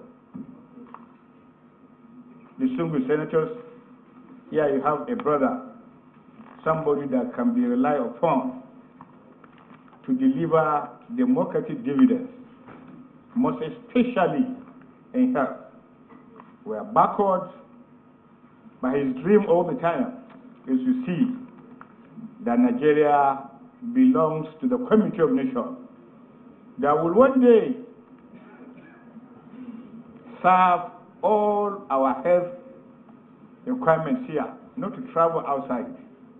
I'm sure with Professor Pate given the opportunity in the next 4 years, you begin to see Nigerians look inward rather than outward for the health requirements.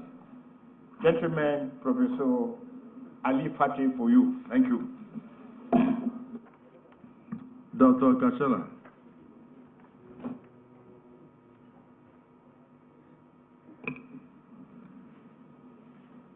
Mr. President, my name is Dr. Samaila Dahua Kaila. Kachallan Katagum is my title. I'm a medical doctor, as my brother said. Actually, I'm a newcomer to the legislature. And when I came, I actually promised myself that I am going to at least stay for 2 or 3 months without saying anything in this chamber, just learning. But of course, until if the president called me to do so. Thank God he didn't. But today I have to break my silence and at least talk about Professor Fati. To be honest, in fact, I am in this chamber thanks to Professor Fati. I was working in Kano when Professor Fati called me and he said he wanted to talk to me. I said, okay. He now advised me to join politics. I was shocked because at that time I actually dreaded politics. But he said, no, join politics and you will be a good politician. This is about 6 years ago, and a lot has happened. The rest is history. Today, I'm a senator of the Federal Republic of Nigeria, and Professor Fati is here standing to be confirmed by one of his boys. The only thing I can say, I thank God. What my brother Abdul Lingi didn't say about Professor Fati is the fact that he's not only a technocrat, he is a grassroots politician. It is very difficult to have this type of combination. But go to Bauchi State, call 3 politicians. Dr. Fati will be one of them. So he is not only a technocrat, he is a politician. I'm not going to talk about him because his resume is here. It's very, very intimidating, especially for us, the medical doctors. But I will only say, for those of us that are going to work with him, interact with him, engage with him for the next 4 years, hopefully, this gentleman is very honest, but he is very, very, very, let me call it, thorough, and I put the word here, very passionate about whatever he is doing. So if you are talking to him, whatever he told you, he meant it. He will not tell you what he doesn't mean. I will also crave the indulgence of my colleagues to ask him as many questions as possible, but on health. I'm not going to open the question like my colleague of Ondo said.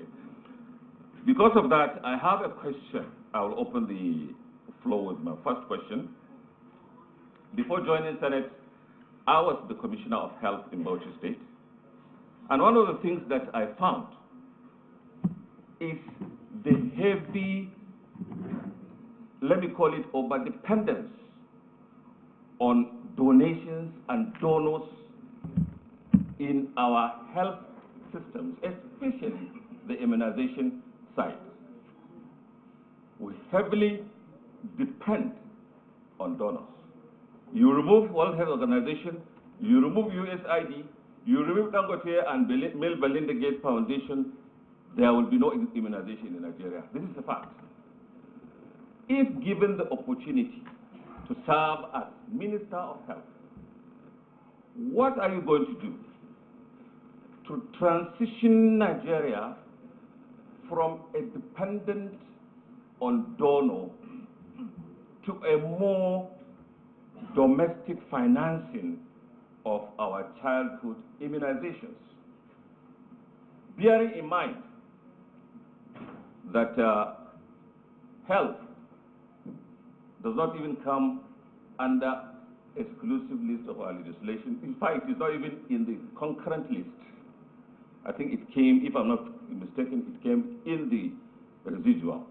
So there will be a lot of conflict in enacting laws that will be universal or at least nationwide when it comes to health. How do you intend to navigate this confusion in order for us to be more dependent, more reliant on our economy, or more reliant on our local resources for vaccines, vaccinization, and even vaccine production? Thank you very much, Mr. Chairman.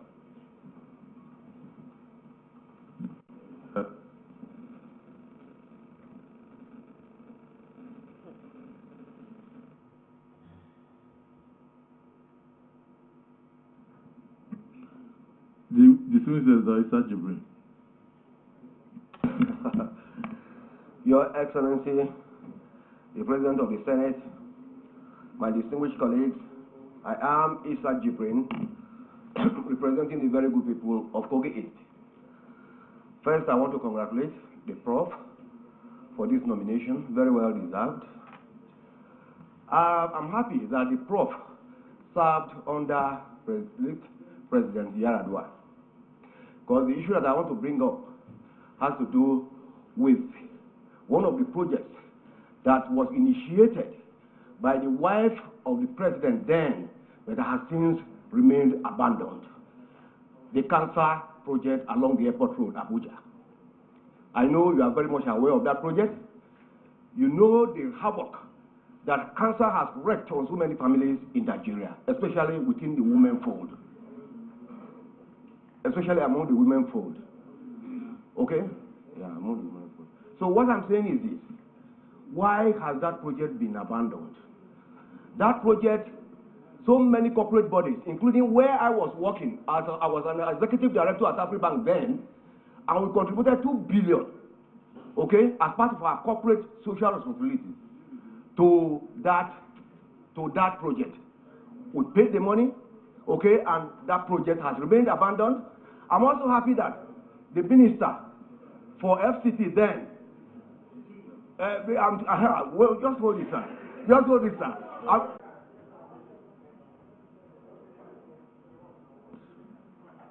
Other words? Please read. Use your mic.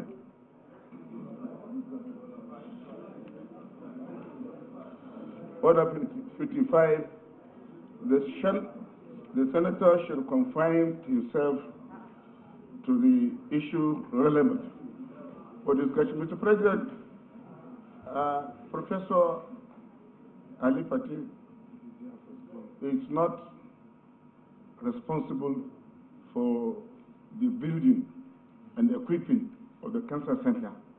It is a non-governmental organization spearheaded by the wife of late President Omar Musa Iradua. And I'm the chairman of the Cancer Center. And the center has been under construction. We have virtually completed the building. We are looking for money to equip it. So it is not abandoned. It's not abandoned. And this question should not be directed to the nominee. If you permit me, I would want to ask relevant questions, particularly on the healthcare delivery in Nigeria. We all know, Mr. President, distinguished colleagues, there is let him rule on your point. Okay, all right.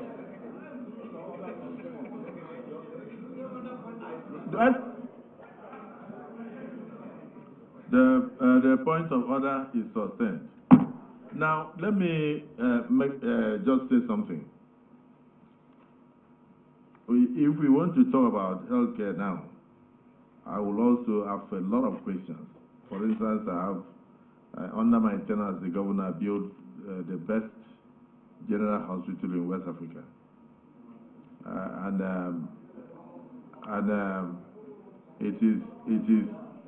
It is exceedingly fantastic. And I will expect that if given the opportunity as a minister, Prof, you visit Uyo to take a look at that hospital, and also see how we can turn it into a center where people can stop the capital flight in the health sector by going abroad, because we have the best equipment all over the place. Then I want to point out from your CV, between 2011 and 2013, you served as the Minister of State for Health. Am I right? And you couldn't have served as the Minister of Health for Health unless you were screened by the Senate and confirmed by the Senate. Your second journey is welcome.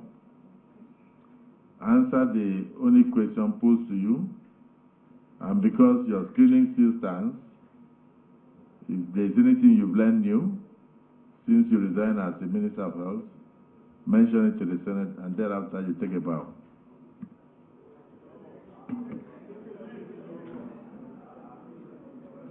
Thank you. Thank you, Mr. President, and thank you, distinguished senators, for these questions. I think this country is blessed, and its future can be bright. The health of its people is one of the most important things for that future to be realized in terms of where we ought to be and where we are today. Unfortunately, there is a gap, and to bridge that gap requires a consensus among all of us, leadership of the President and the Executive, and also the legislature, as well as the subnational units. Now, the question that Dr. Kaila asked is a very important one. How do we manifest the prioritization of health of our people except through the resources that we allocate to it? Financing is the core of it. There's the governance side, there's the financing side. That's how you communicate whether we prioritize it. God forbid, if something were to happen in this for one of us, myself or anyone else, God forbid it, there are conditions that could happen that before we get to where we can get the help, we will be in very serious conditions. So the prioritization of health in Nigeria has been suboptimal. And I'll explain why that is the case and answer Dr. Kaila's question.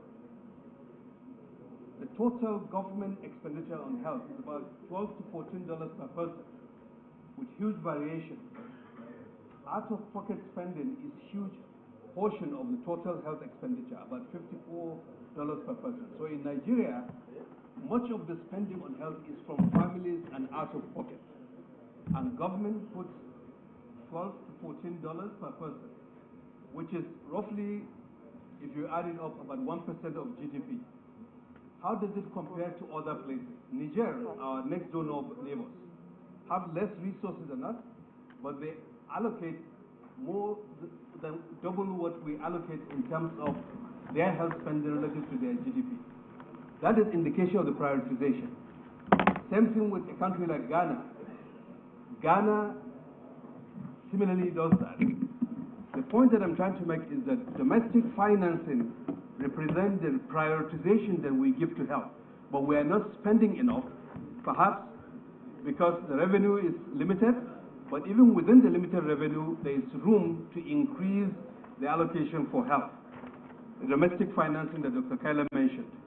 Without doing it, inadvertently, we are outsourcing the prioritization of health to external actors.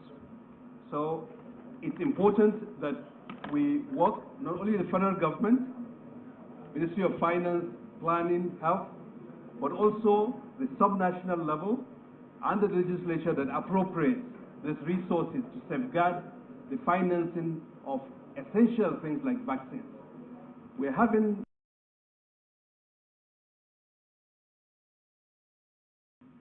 many communicable diseases that are entirely preventable, and they can be prevented by simple vaccines that are very cheap, $1 to $2 a dose. It's unfortunate that parts of this country have some of the worst immunization coverages in the world. And immunization is one of the most effective tools of public health.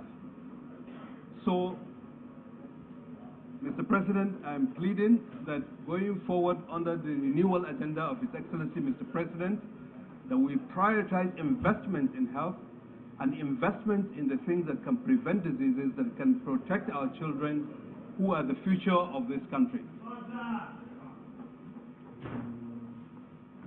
The domestic manufacturing, if I can say, Mr. President. Yes. Yes, yeah, I will. I would say the second point is there's a scope for medical industrialization in this country that we have not attended to. 60 to 70% of our generics, the drugs that we take, are imported from countries that are just like us. There's an economic value chain in that health sector that we have not optimized. Same thing with our devices. Same thing on service delivery. So the health sector is not only a sector that we spend, but there's an economic development agenda that is inherent in health. In addition to the imperative for health security. So putting all those together, the consensus should be to prioritize health and to translate that prioritization in better investment through the budget process. Mr. President, I also have noted the questions on the infrastructure, and I think that's something that we can look at in due course. The question here before me is how do we prevent our doctors moving from Nigeria to other countries? That's a very complicated question. I left this country in 1993. Why did I leave? Has it translated into better value than if I had stayed here? I think we produce health workers, we produce doctors and all kinds of professionals. We need to look at the conditions of service, the circumstances, the compensation, and in a way re-energize the sector around the mission, because no one joins the health sector who is not committed to serving his or her patients. I think we need to renew that compact within the context of health to make it more conducive to retain the health workers that we produce, to deploy them effectively, to train them where needed, and to give them the tools where they can work with those tools to serve our people. That's going to be very important. And I would say the incessant labor disputes within the health sector that sometimes affect service delivery itself is something that can help, if resolved through building of trust between the government and the various professional groups, to reduce the tendency for folks to travel out of the country to other places. For those who travel, there are opportunities also to come back. I'm hoping, Mr. President, that with this move that President Bola Ahmed Tinubu has done, of convening Nigerians of all stripes to join the team that he's assembled.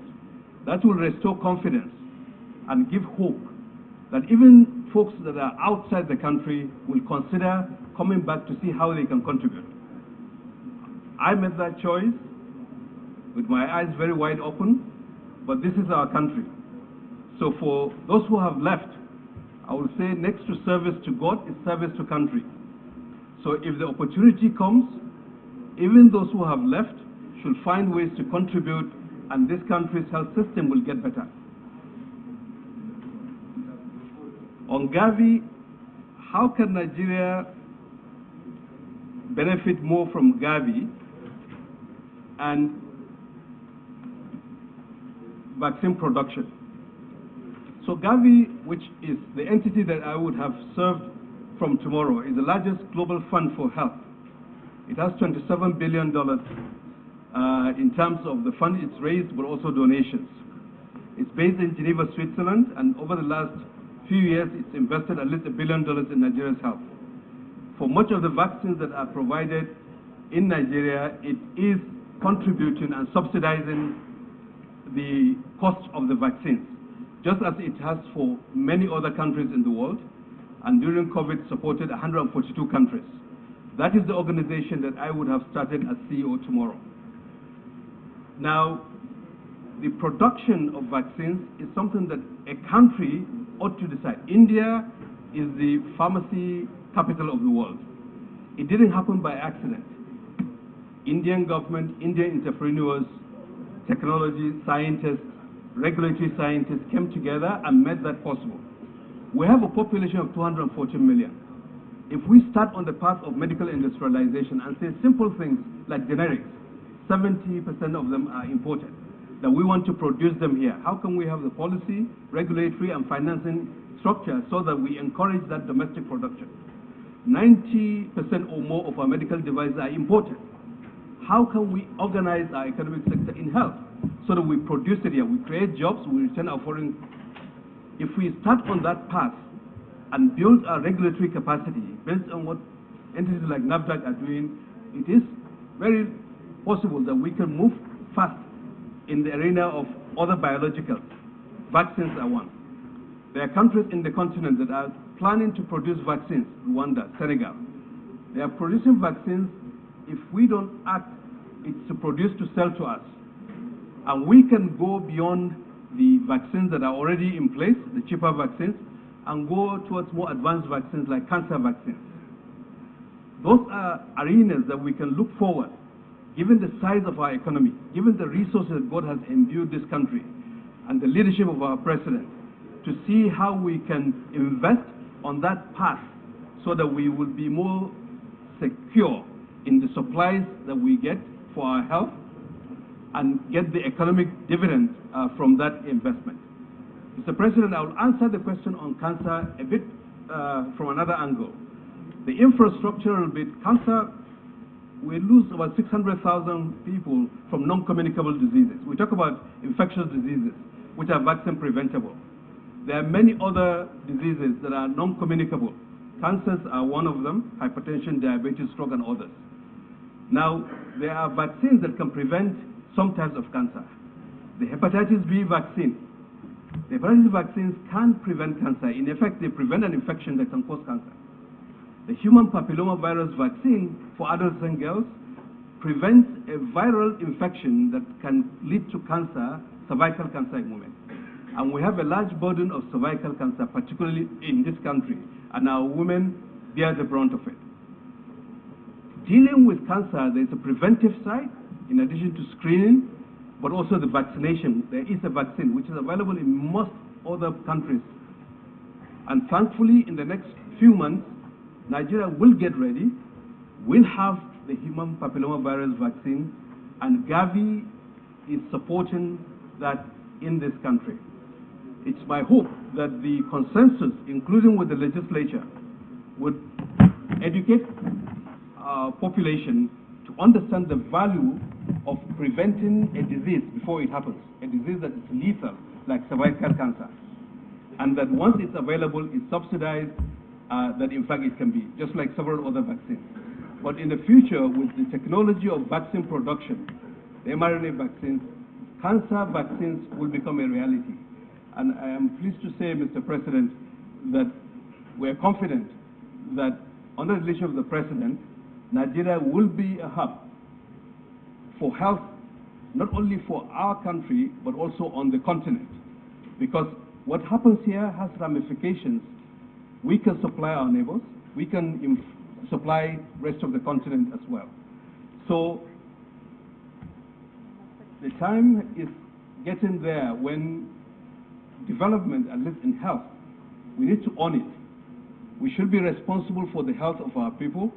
We should invest in that direction, and we should not outsource it, because the more we outsource it to donors from outside with grant financing, they can then influence our priorities. But the more we invest with our domestic resources, then we can control the priorities that fit with our people. And if we stick to the idea that government is about service and the people are the reason why government exists, then prioritizing the health of the population is going to be one of the most important things that we should all be doing.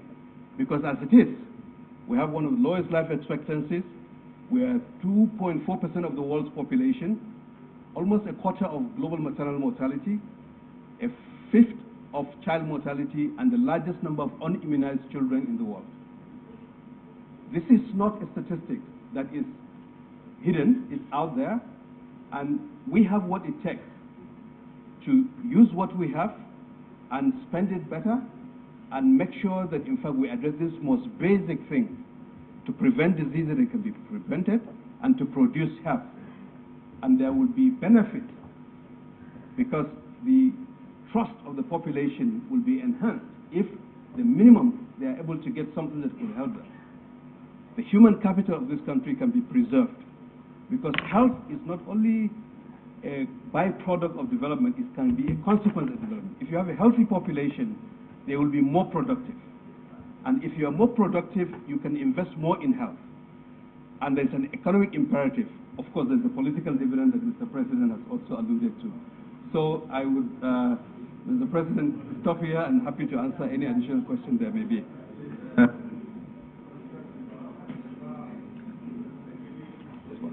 There's one question.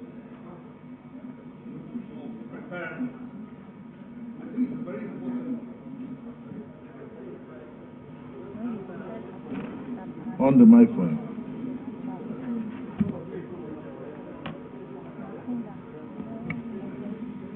The question is on preparedness against outbreaks. And I think it's a very important one. Health security is part of national security. And let me explain.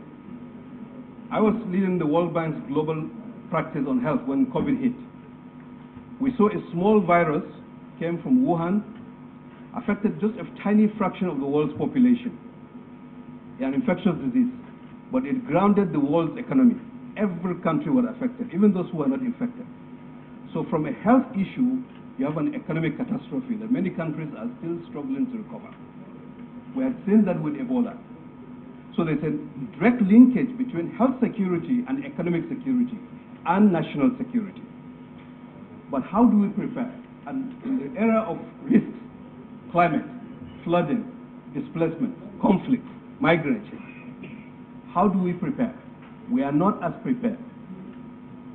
And there's a lesson that we should learn from the last couple of years, that when the chips are down, the world will take care of itself, and we have to take care of ourselves. So preparedness includes strengthening our public health institutions, the Centers for Disease Control, other entities in the federal government, our laboratory infrastructure, our frontline health workers to be trained and ready, the trust between us and our people. Because when there's a crisis and you say, put a mask, if they don't believe you, they won't put a mask. You say, take this medicine, they won't believe you. So building that foundation of trust is also important, and that's what we do as part of preparedness. In addition to the more technical aspects of organizing ourselves to know that, are we ready when something starts? Do we have simulations, exercises that we can do to test? Where are the gaps? What have we learned? Strategic national stockpiles. When I was the World Bank and pandemic hit, we put $6 billion on the table for countries. Your Excellency, many African countries reached out and said, how can we get test kits? How can we get ventilators? To my shock, the market stopped functioning. Cost of masks escalated. Ventilators were not available. Some big countries restricted access to their ventilators, and the market dysfunctioned. Even though we put money, but the money, we will buy ventilators for a country, and they will say it will be delivered in 6 months, and people are dying. Oxygen was not available. So there are strategic national stockpiles. Countries have them. How good is our strategic national stockpile? How do we construct it? When a disaster happens, it's not when it happens, like Dr. Tedros of WHO says, you don't build a roof when it's raining. You build that roof before it starts to rain. So most countries have those strategic stockpiles. How do we build that as part of our effort to deal with outbreaks? Because pandemics don't occur in isolation. They start from a small outbreak, they expand to an epidemic, and if not controlled, they go to a pandemic. God forbid, if there's an influenza pandemic, fast-spreading infectious disease, more lethal than the COVID, are we ready? Those are important, very sobering questions that I know countries are asking themselves. And we ought to ask ourselves, and it's not only the executive, but the legislature and also the subnational unit. It's also the professional groups, civil society, to ensure that as a country, as a matter of our own security, our own human security, we are prepared. So, Mr. President, I will stop here. Thank you. Well, they're very distinguished colleagues. I'm sure you enjoyed the lecture. We actually invited him to answer questions, but he ended up lecturing. But, Prof, I just want to put on record that I worked with you in my state when I was a governor, and were able to stop the further spread of polio. And my state was among the first states that you declared polio-free in the country, under my leadership as governor, and under your advice and tutelage. I believe it is the view of the Senate that President Bola Ahmed Tinubu should be commended for going outside the shores of the country to bring back our country's best, to join in the renewed hope for all Nigerians. Is that the view of the Senate? Yeah. That this nominee, who we believe strongly will add value to this country's governance, should take leave of this Senate by taking a bow down. Those who support say aye. Aye. Those against say nay. The ayes have it. Prof, thank you for coming.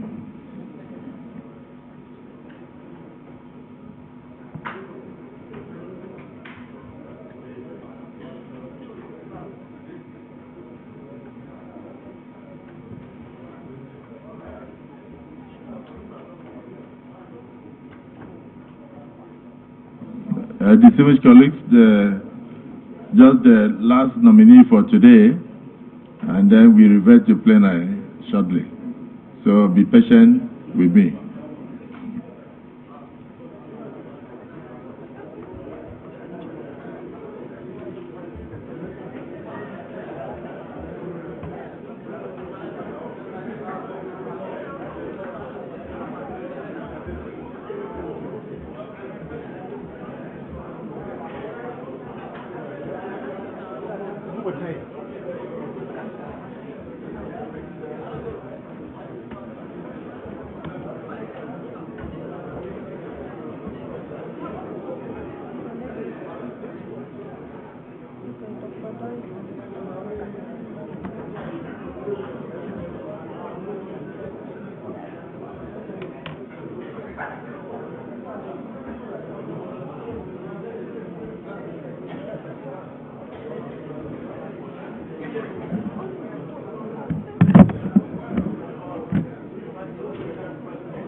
It's not 10 minutes now.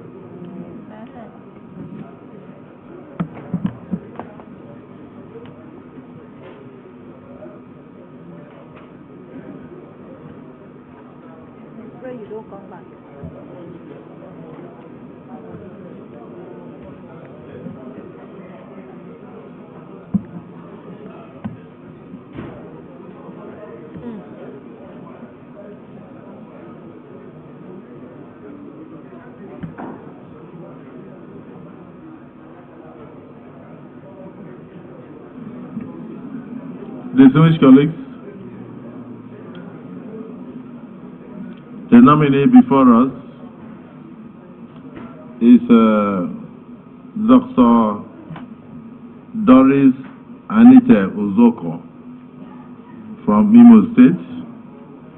Doctor, you're welcome to the hallowed chambers of the Nigerian Senate, and congratulations on your nomination by Mr. President. We have your resume, but if you have any other thing you want to add to the resume, or you want to do a summarized version of your resume for Nigerians to know you, who are not opportune to have this resume in front of them, you can use the next few minutes to do so. The floor is yours.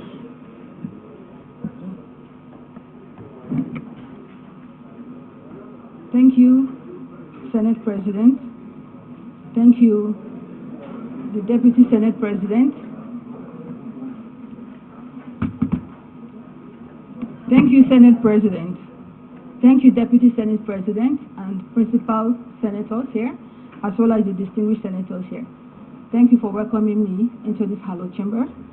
I'm here as a ministerial nominee representing Imo State, who's been nominated by His Excellency President Bola Ahmed Tinubu. I would like to use some time to introduce myself properly to you. But before I proceed, I would like to first give thanks to Almighty God for bringing me thus far. I would also like to thank my community for their support for training me, and I would like to thank all those who have played a role in mentoring me so far.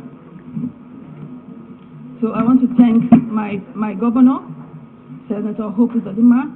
I want to thank Jimovia, chairman of Zenith Bank, and the entire management of Zenith Bank for their mentoring and their tutelage so far. My name is Dr. Doris Uzoka Anite. I would like to repeat my name because I know I've heard so many versions of my name. It's Doris, spelled with one R, Nkiruka, Uzoka, with a hyphen, Anite. I come from Osobodo, Uguta local government area of Imo State. I had my early childhood in Osobodo, Imo State. And then we left to Lagos State where I completed my primary school.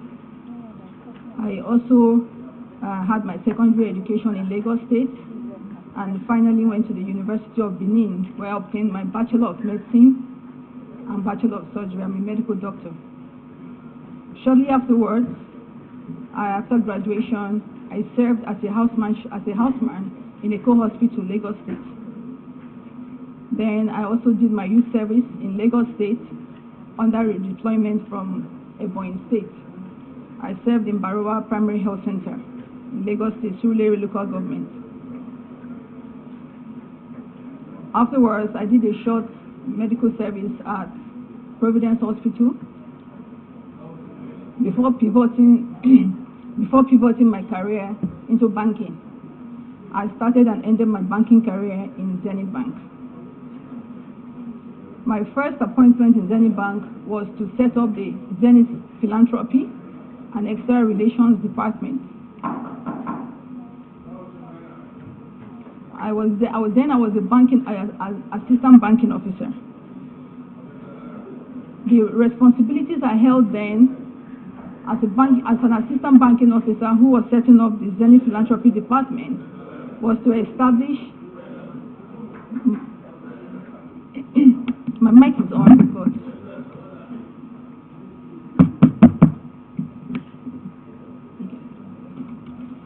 okay. Can you hear me now? It's better? Thank you. I set up the Zenith Philanthropy and External Relations Department as an assistant banking officer. My responsibility was to establish the corporate social responsibility of the bank and to set a course for the bank's philanthropic activities and its corporate social responsibility. Some of those things that we did still stand to record, one of them being the construction or reconstruction of the Ajose Adeogun street, which still stands as one of the best streets and still being used to tomorrow as for the youth parade, Christmas youth parade, as well as the Christmas lighting, and it still stands as an icon till today. Due to my performance in my various responsibilities, I got triple promotions, double promotions. Eventually, I headed the Human Resources Department and the Training Department of Zenith Bank, actually 8 years after I joined the bank. And that was actually a phenomenal success or record. As head of Human Resources, I was responsible for translating the strategic objectives of the bank into execution.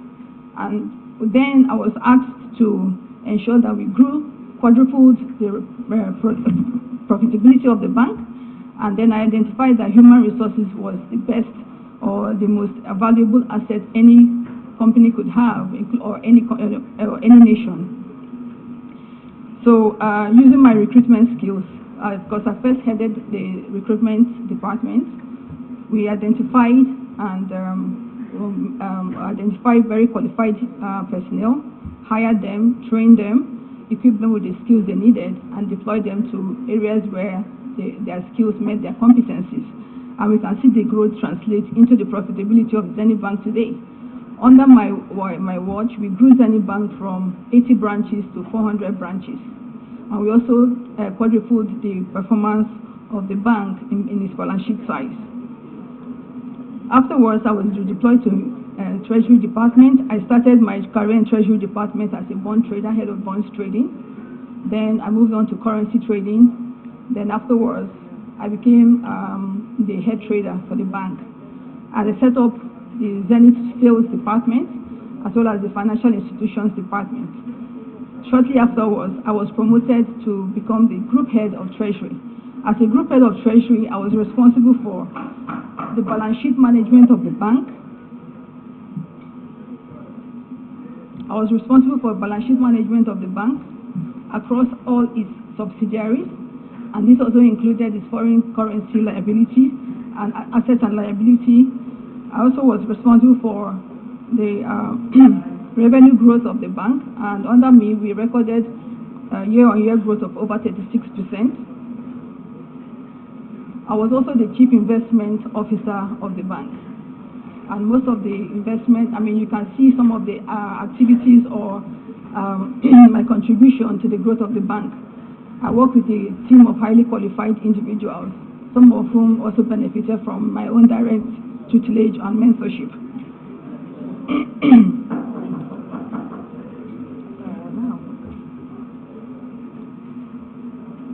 While working as a general manager and the group head of Treasury of Zenith Bank, I was identified and spotted by my current governor, who actually reached out to the bank to request for my redeployment to Imo State to work as his commissioner for finance. Following his request, I was redeployed, or rather, I was allowed to go to serve a service I consider as one of the most important service of my own lifetime, the service to humanity. And when I got to Imo State then was just starting to experience the height of insecurity. It was a very difficult environment, but I sat down with my governor and we determined its economic development plan. And then we sat down, and Imo State, being a transit state, is actually in the center of the southeastern bloc. And we have a lot of traffic going through that state to other states.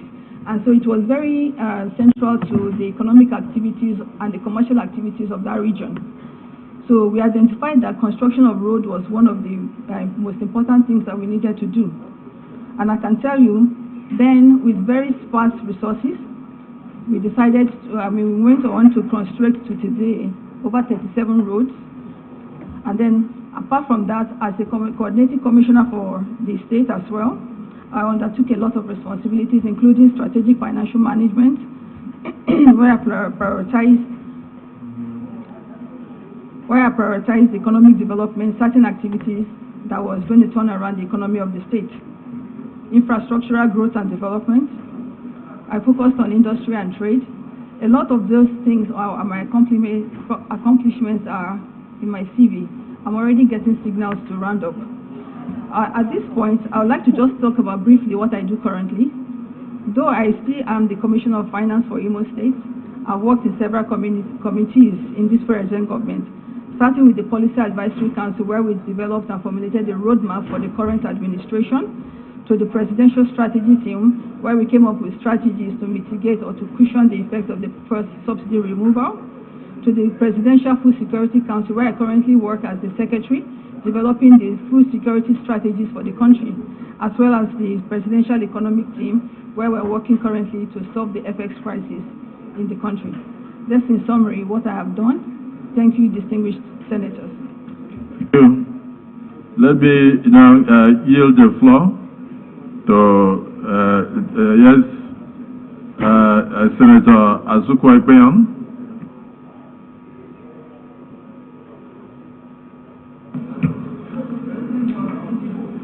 Good evening, Mr. President. Good evening, distinguished colleagues. My name is Senator Azukwa Ikpeyon, Senator representing Cross River South. Dr. Doris is a person that is known to me. She served as Commissioner of Finance for Imo State while I was her counterpart for Cross River State for several years. Beyond that, we served on the Presidential Campaign Council for our party and on the Policy Advisory Council after our President-elect was declared. She's someone who has a lot of resources, deeply intelligent, and extremely hardworking. I know her capacity, and I implore you that she is here to be screened, here to answer your questions, and I'd like to start by asking her a question myself. Dr. Doris, based on your CV, based on the work that I am privy to that you have been doing on the Policy Advisory Council, I see that if you are cleared here, you may be ending up, or your trajectory is towards trade and investment. I would like to ask questions in that area. Today, one of the issues bedeviling the micro, small, medium enterprise in this country is the lack of adequately priced capital in the sector for them to grow. I'd like to ask, a lack of adequately priced capital. I'd like to ask what your intentions are if you were in such a ministry as trade and investment to stimulate the growth of that sector. Also, there are issues of multiplicity of agencies intervening in that sector.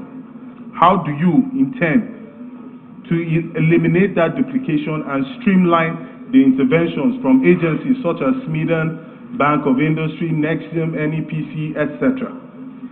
Thank you very much.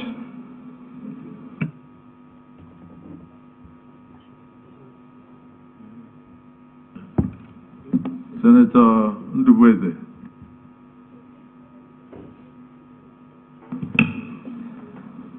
Thank you, Mr. President, sitting as chair. Fellow distinguished senators, my name is Engineer Ndubweze Patrick C., representing Imo North from Imo State. Mr. President, the person standing before us, Commissioner for Finance and Coordinating Economy in Imo State, supervising 12 ministries. The person standing before us, coordinating commissioner is enough. So, you can see quite an intellectual. You can see a medical doctor who vied into banking industry. In a short while, she became a general manager and a group treasurer of such a big bank like Zenith Bank. So dedicated that I know that we would like to ask her some questions because she is somebody who is always ready to discharge. But I don't think that we'll even belabor ourselves so much because she is use point of order, because she is somebody without any doubt we can believe that with her, whether we put her in the Ministry of Finance, she will do well. Whether you put her in the Ministry of Health, she will be wonderful. Whether you put her in the Ministry of Trade and Industry, she will be excellent. I think she's an exceptional nominee, and she will be exceptional minister. In fact, she will be an uncommon minister. So I would suggest that those who are itching to ask questions, just be brief so that she can just. Those who must ask questions, be brief. Let her bow and take a leave. I'm pleading to all of you, man. I'm pleading to all of you. You know, when you have the best, you don't need to belabor the best. Excellent. I thank you all for listening, and maybe allow my colleague from Imo State, Otis Naso, to add his verse. And I have another brother there, Onyewuchi. But the truth is that we don't need to bother her with questions. She's wonderful. Well, to be honest, Senator Patrick Ndubweze has taken over the job of the presiding officer. After speaking, he also nominated the next person to speak. So I don't intend to disobey you. Therefore, I concur. The distinguished senator is Naso. You have been nominated to speak.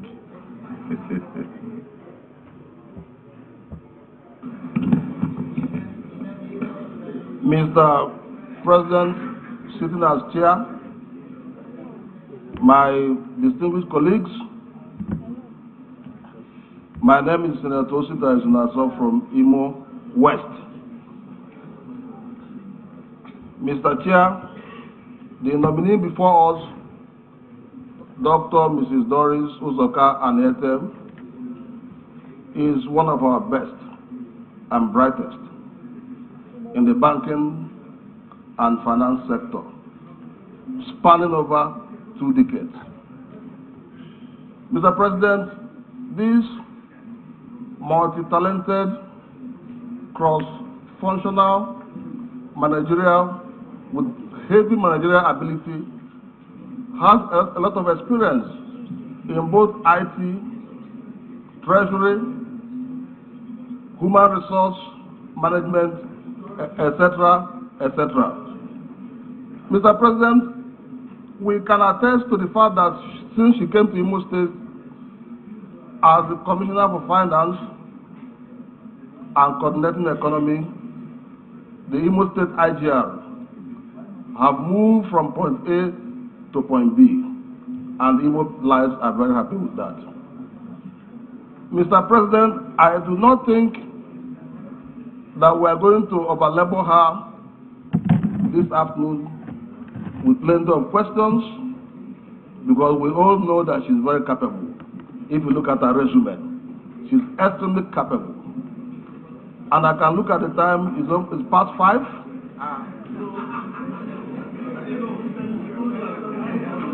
And yesterday, we had a tradition of allowing the last woman that came yesterday, to take a leave. And today, Mr. President, sitting as chair, I will request my distinguished colleagues that we allow her to take a leave of the Senate. Having worked very hard for this country, having worked very hard in the banking sector, I believe that any ministry she finds herself, she will do a thorough and a very good job. I rest my case, Mr. President. Thank you.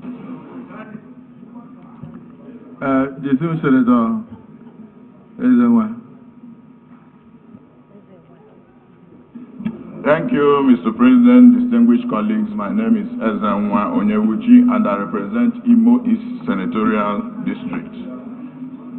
Mr. President, let me first of all congratulate the nominee before us, Dr. Doris Uzoka, and to say she is a nominee in whom we are well pleased.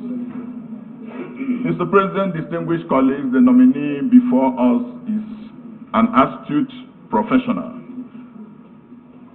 with rich pedigree and impressive resume. This is somebody that started her career as a medical practitioner and moved from there to the banking sector, where she excelled and got to the zenith of her career at the Zenith Bank. The lady before us, in pursuit of her passion, has also come to serve as Commissioner for Finance and Coordinating Economy in my home state of Imo State. Mr. President, distinguished colleagues, I do not have any doubt. I do not have any doubt, Mr. President, distinguished colleagues, that the nominee before us will be an asset to this administration. I have no doubt whatsoever, Mr. President, that this nominee will add value.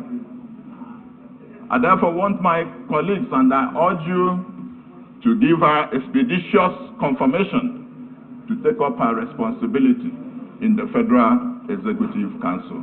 I so submit, Mr. President. The distinguished Senator Kinkibe.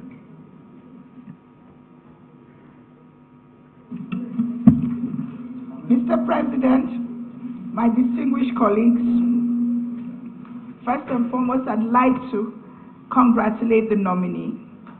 And to my colleagues, I want to say it is clear from her CV that we're looking at a very special woman, a woman who is well accomplished, a decision of excellence by His Excellency, the President of Nigeria, for picking people of her caliber who can make a difference to Nigeria.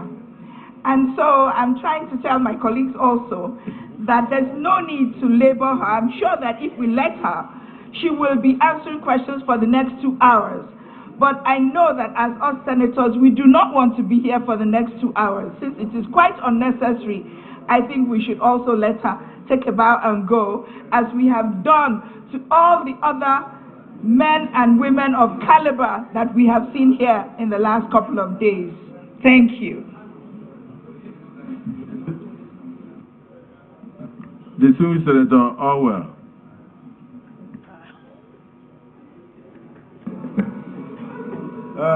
Thank you, Mr. President. I join others, just like Senator Kingibe just pointed out. The lady standing before us, Dr. Inete Adete,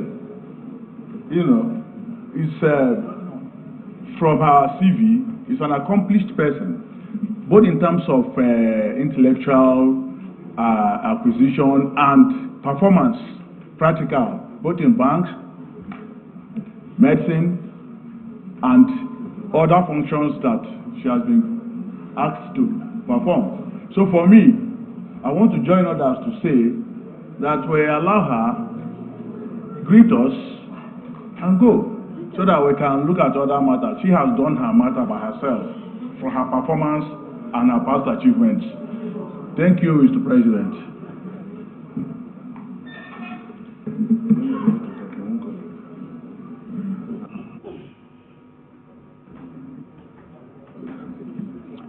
Distinguished Senator Dr. Zhang.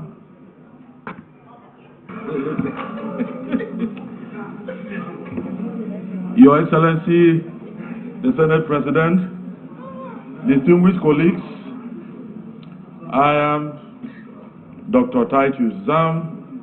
I represent the good people of Benue Northwest Senatorial District.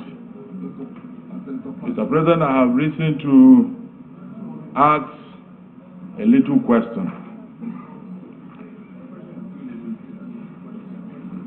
From the nominees' resume, she is trained as a medical doctor.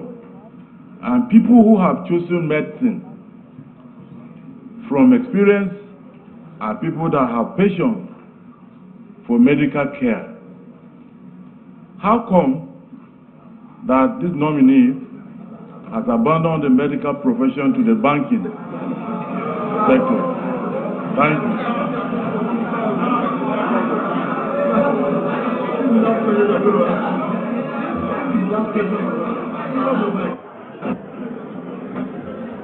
Distinguished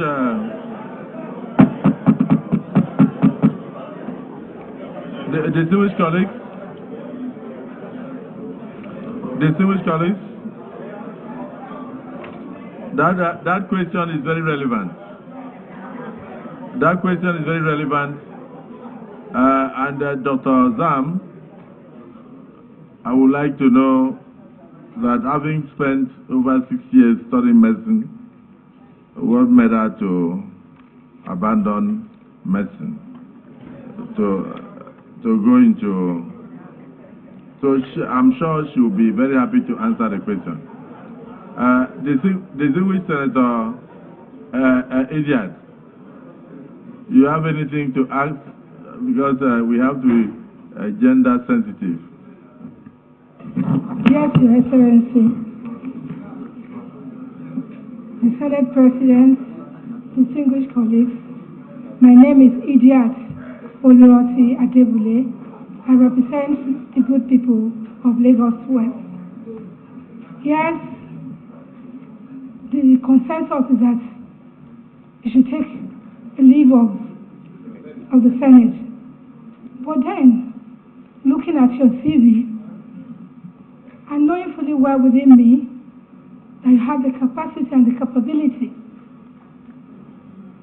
and the competence to answer any question whatsoever in your area of study and your profession, I'm going to throw this question to you, knowing fully well you will do justice to it.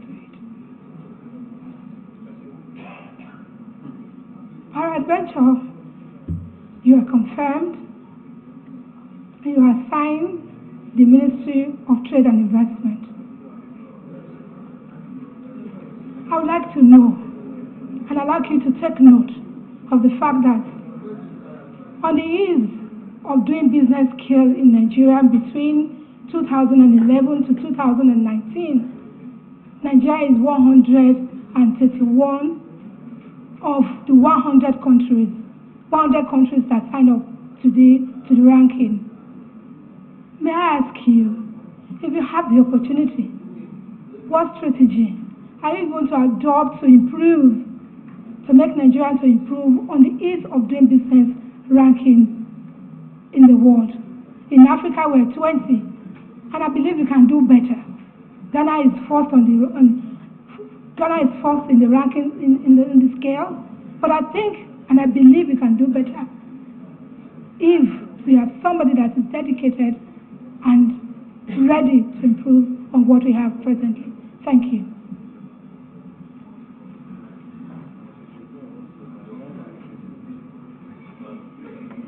Never mind. Don't mind. Thank you, distinguished Senator Idiot. Just before we give an opportunity to the nominee to, this Senator Plan, is there any question different from what has been asked? Something, sir. I have something, sir. Can I? Is it granted? Okay. the President of the Senate, distinguished colleagues, I am Senator D.K. Plang, Senator representing Plateau Central Senatorial District. I join my colleagues to congratulate our nominee, and I also join them in appreciating her performances. My little question to her is, although people are saying, suppose you end up with trade and investment, I want to ask that even if you ended up there, for the fact that your background is also in medicine, I hope you will avail yourself to advise any other person handling any ministry, despite the fact that you are specified to a particular ministry, because I see content in you. Secondly, sometimes back, the Primary Healthcare Development Center also agency awarded 774 primary healthcare centers in all the 774 local government councils. All the projects, particularly the one in my place, there's one in Pushit, there's one in Kadung, all have reached a stage but abandoned. And I think it has economic implication. I pray that as a member, when you are cleared as a member of the cabinet, the relevant ministry should be advised to ensure that these primary health care centers are brought to completion. I hope you'll advise.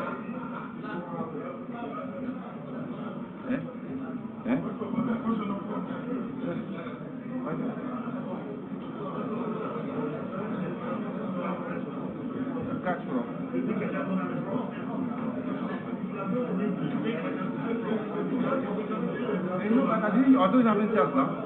I was not giving chance. I was not giving chance.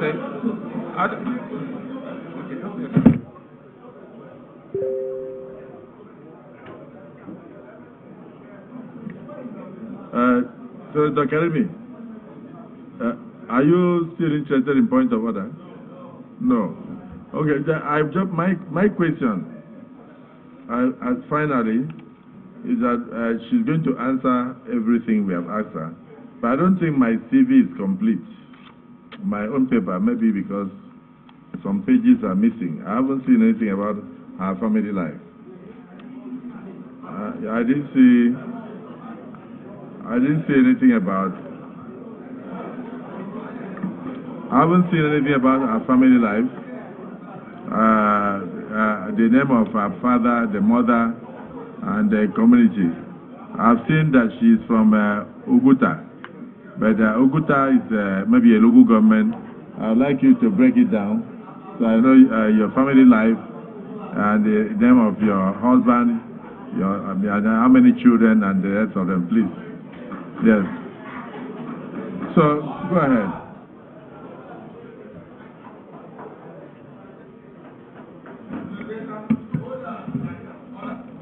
Thank you, distinguished senators. Let me start by the last question, or with the last question.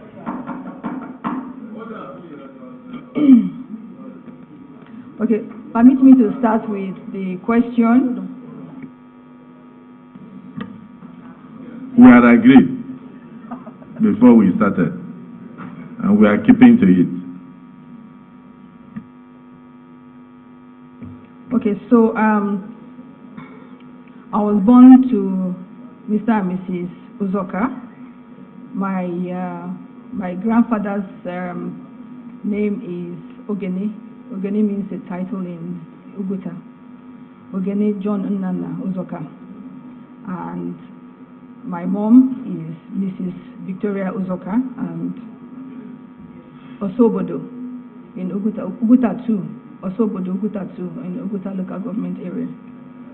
I I have a lot of children actually, and a lot of them are both biological and non-biological. And I'm responsible for a whole community of people, both children, men and women, and I still feel very honored and happy to be of service to the community. I don't know if you want any other about my biography. Okay. Okay, so let me start with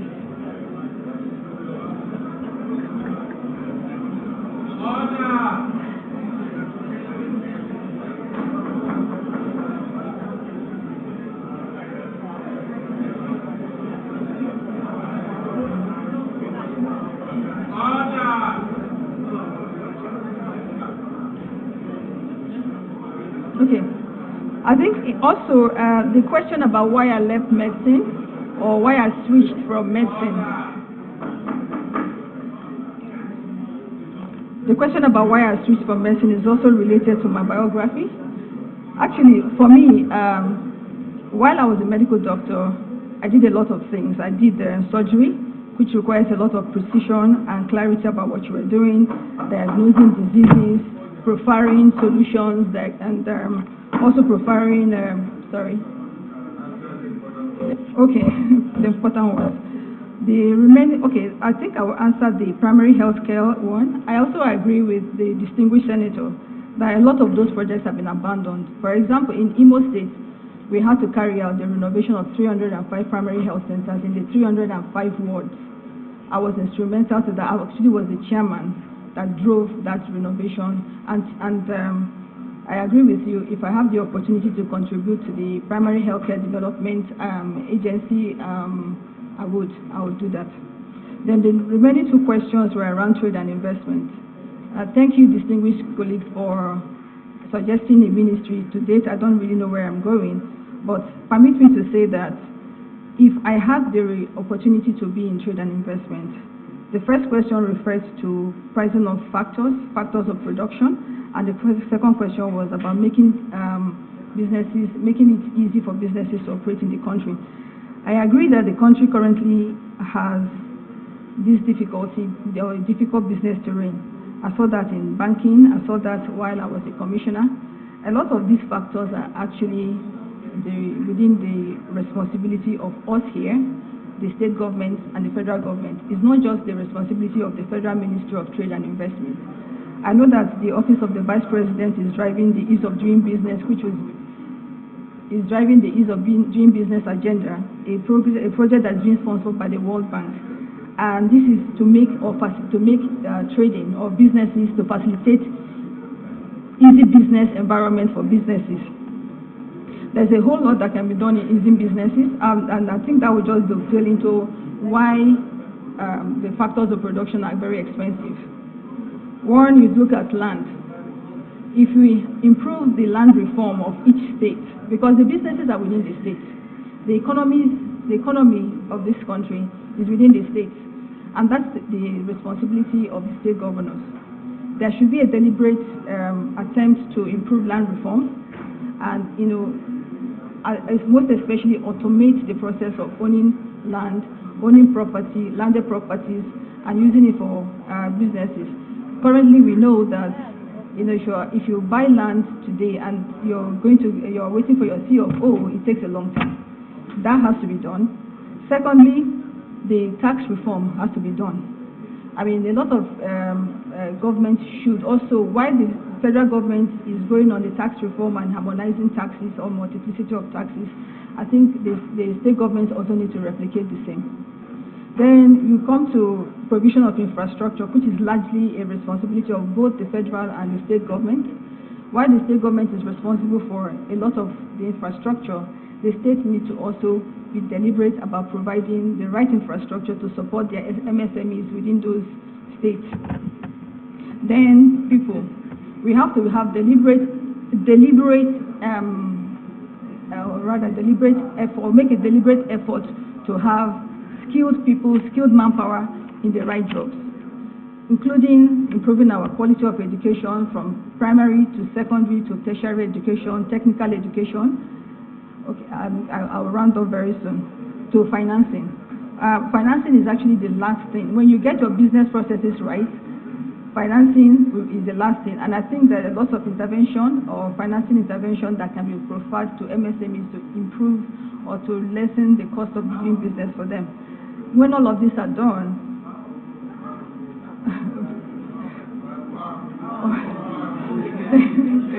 okay, so I believe that if we're able to get it right, we will see.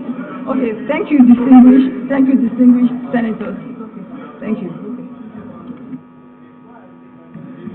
Distinguished colleagues, the nominee, you will agree with me, has vast experience in various areas. In the area of medicine, in the area of financing, in the area of human capital development, in the area of management, or in fact governance. Senator Patrick Ndubweze has pointed out that she was not only a commissioner in Imo State, that she was also supervising 12 other ministries, which makes it very clear that she is very vast she's very experienced in governance. So we must commend the President for the choices that have appeared here today, because they are not only well educated, they are also well experienced in various fields. I believe that those who suggested trade and investment for you, maybe are just thinking in their mind that they would like to see you there to promote trade and investment in Nigeria. But it is the work and the job of the President to allocate portfolios to his ministers. So don't go home thinking that you are going to trade and investment. Just believe that the President will give you where he best thinks that you will contribute your quota most, for the benefit of Nigerians. Is it the view of the Senate that this nominee should now take leave of the Senate? Those who are in favor say aye. Aye. Those against say nay. The ayes have it. You will now take leave of the Senate.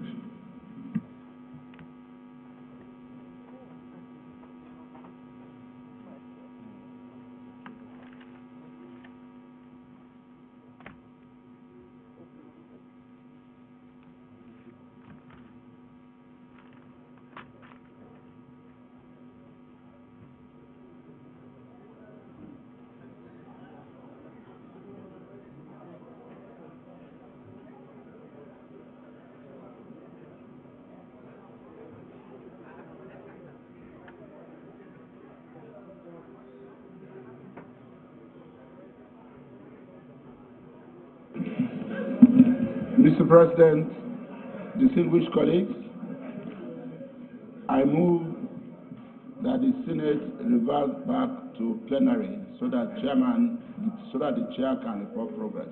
I so move. Thank you, Mr. President. I rise to second the motion by leader of the Senate that the Senate do reverse to plenary so that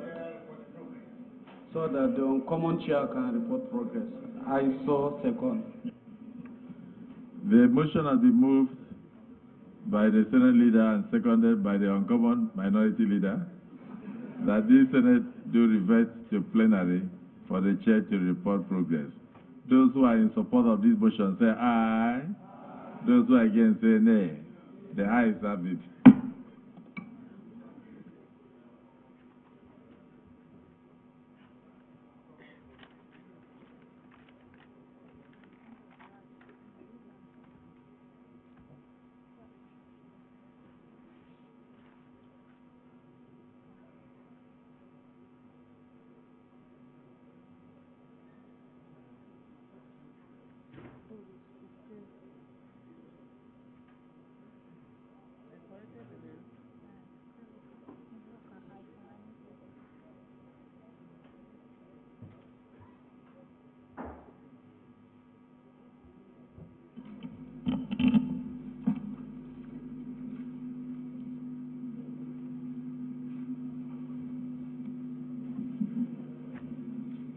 The Senate, in the Committee of the Whole, resume consideration of the request of Mr. President and Commander-in-Chief for the confirmation of nominees for appointments as ministers of the federal government of Nigeria. The following nominees answered questions from distinguished senators on a number of topical issues. Mr. Dele Alake from Ekiti State, Mr. Muhammad Idris from Niger State, Mr. Latif Fagbemi San from Kwara State, Professor Ali Pate from Bauchi State, and Dr. Doris Anite Uzoka from Imo State. Thereafter, the Senate deferred approvals and confirmations to another legislative date. Is this a true reflection of what transpired in the Committee of the Whole?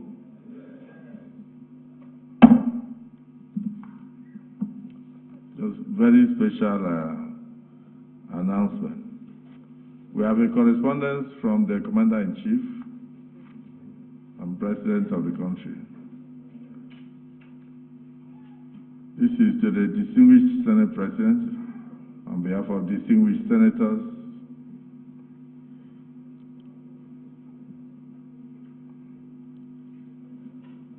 Request for confirmation of ministerial nominees. These are further what we're waiting for, the completion.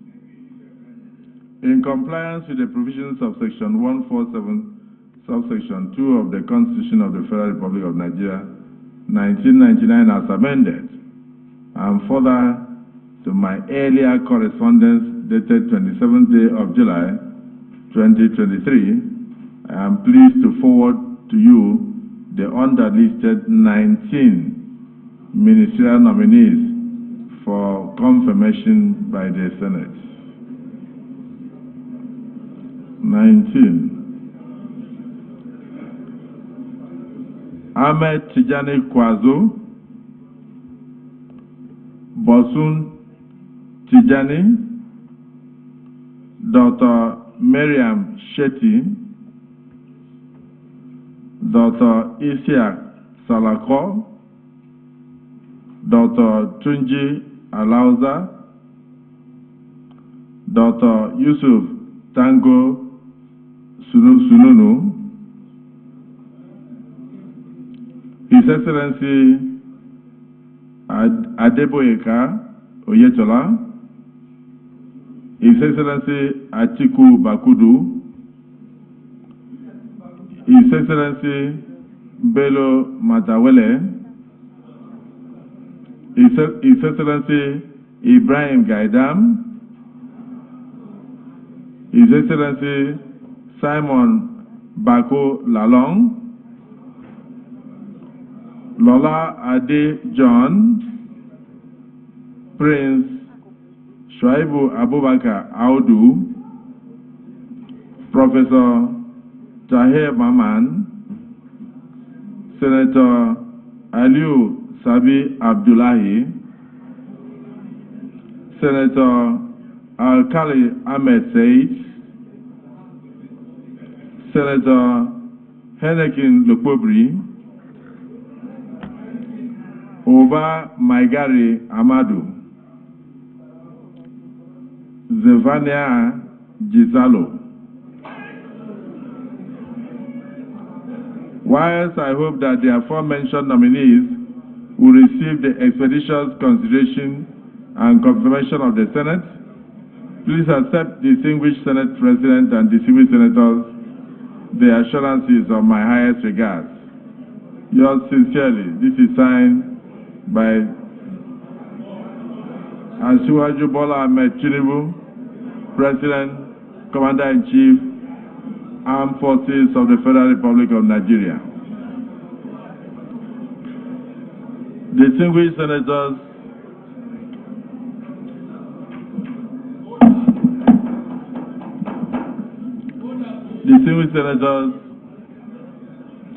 having exhausted the items on the other paper, and in view of the nominees that we have just received to enable us give them time tomorrow for them to go through their code of conduct and other papers before appearing before us.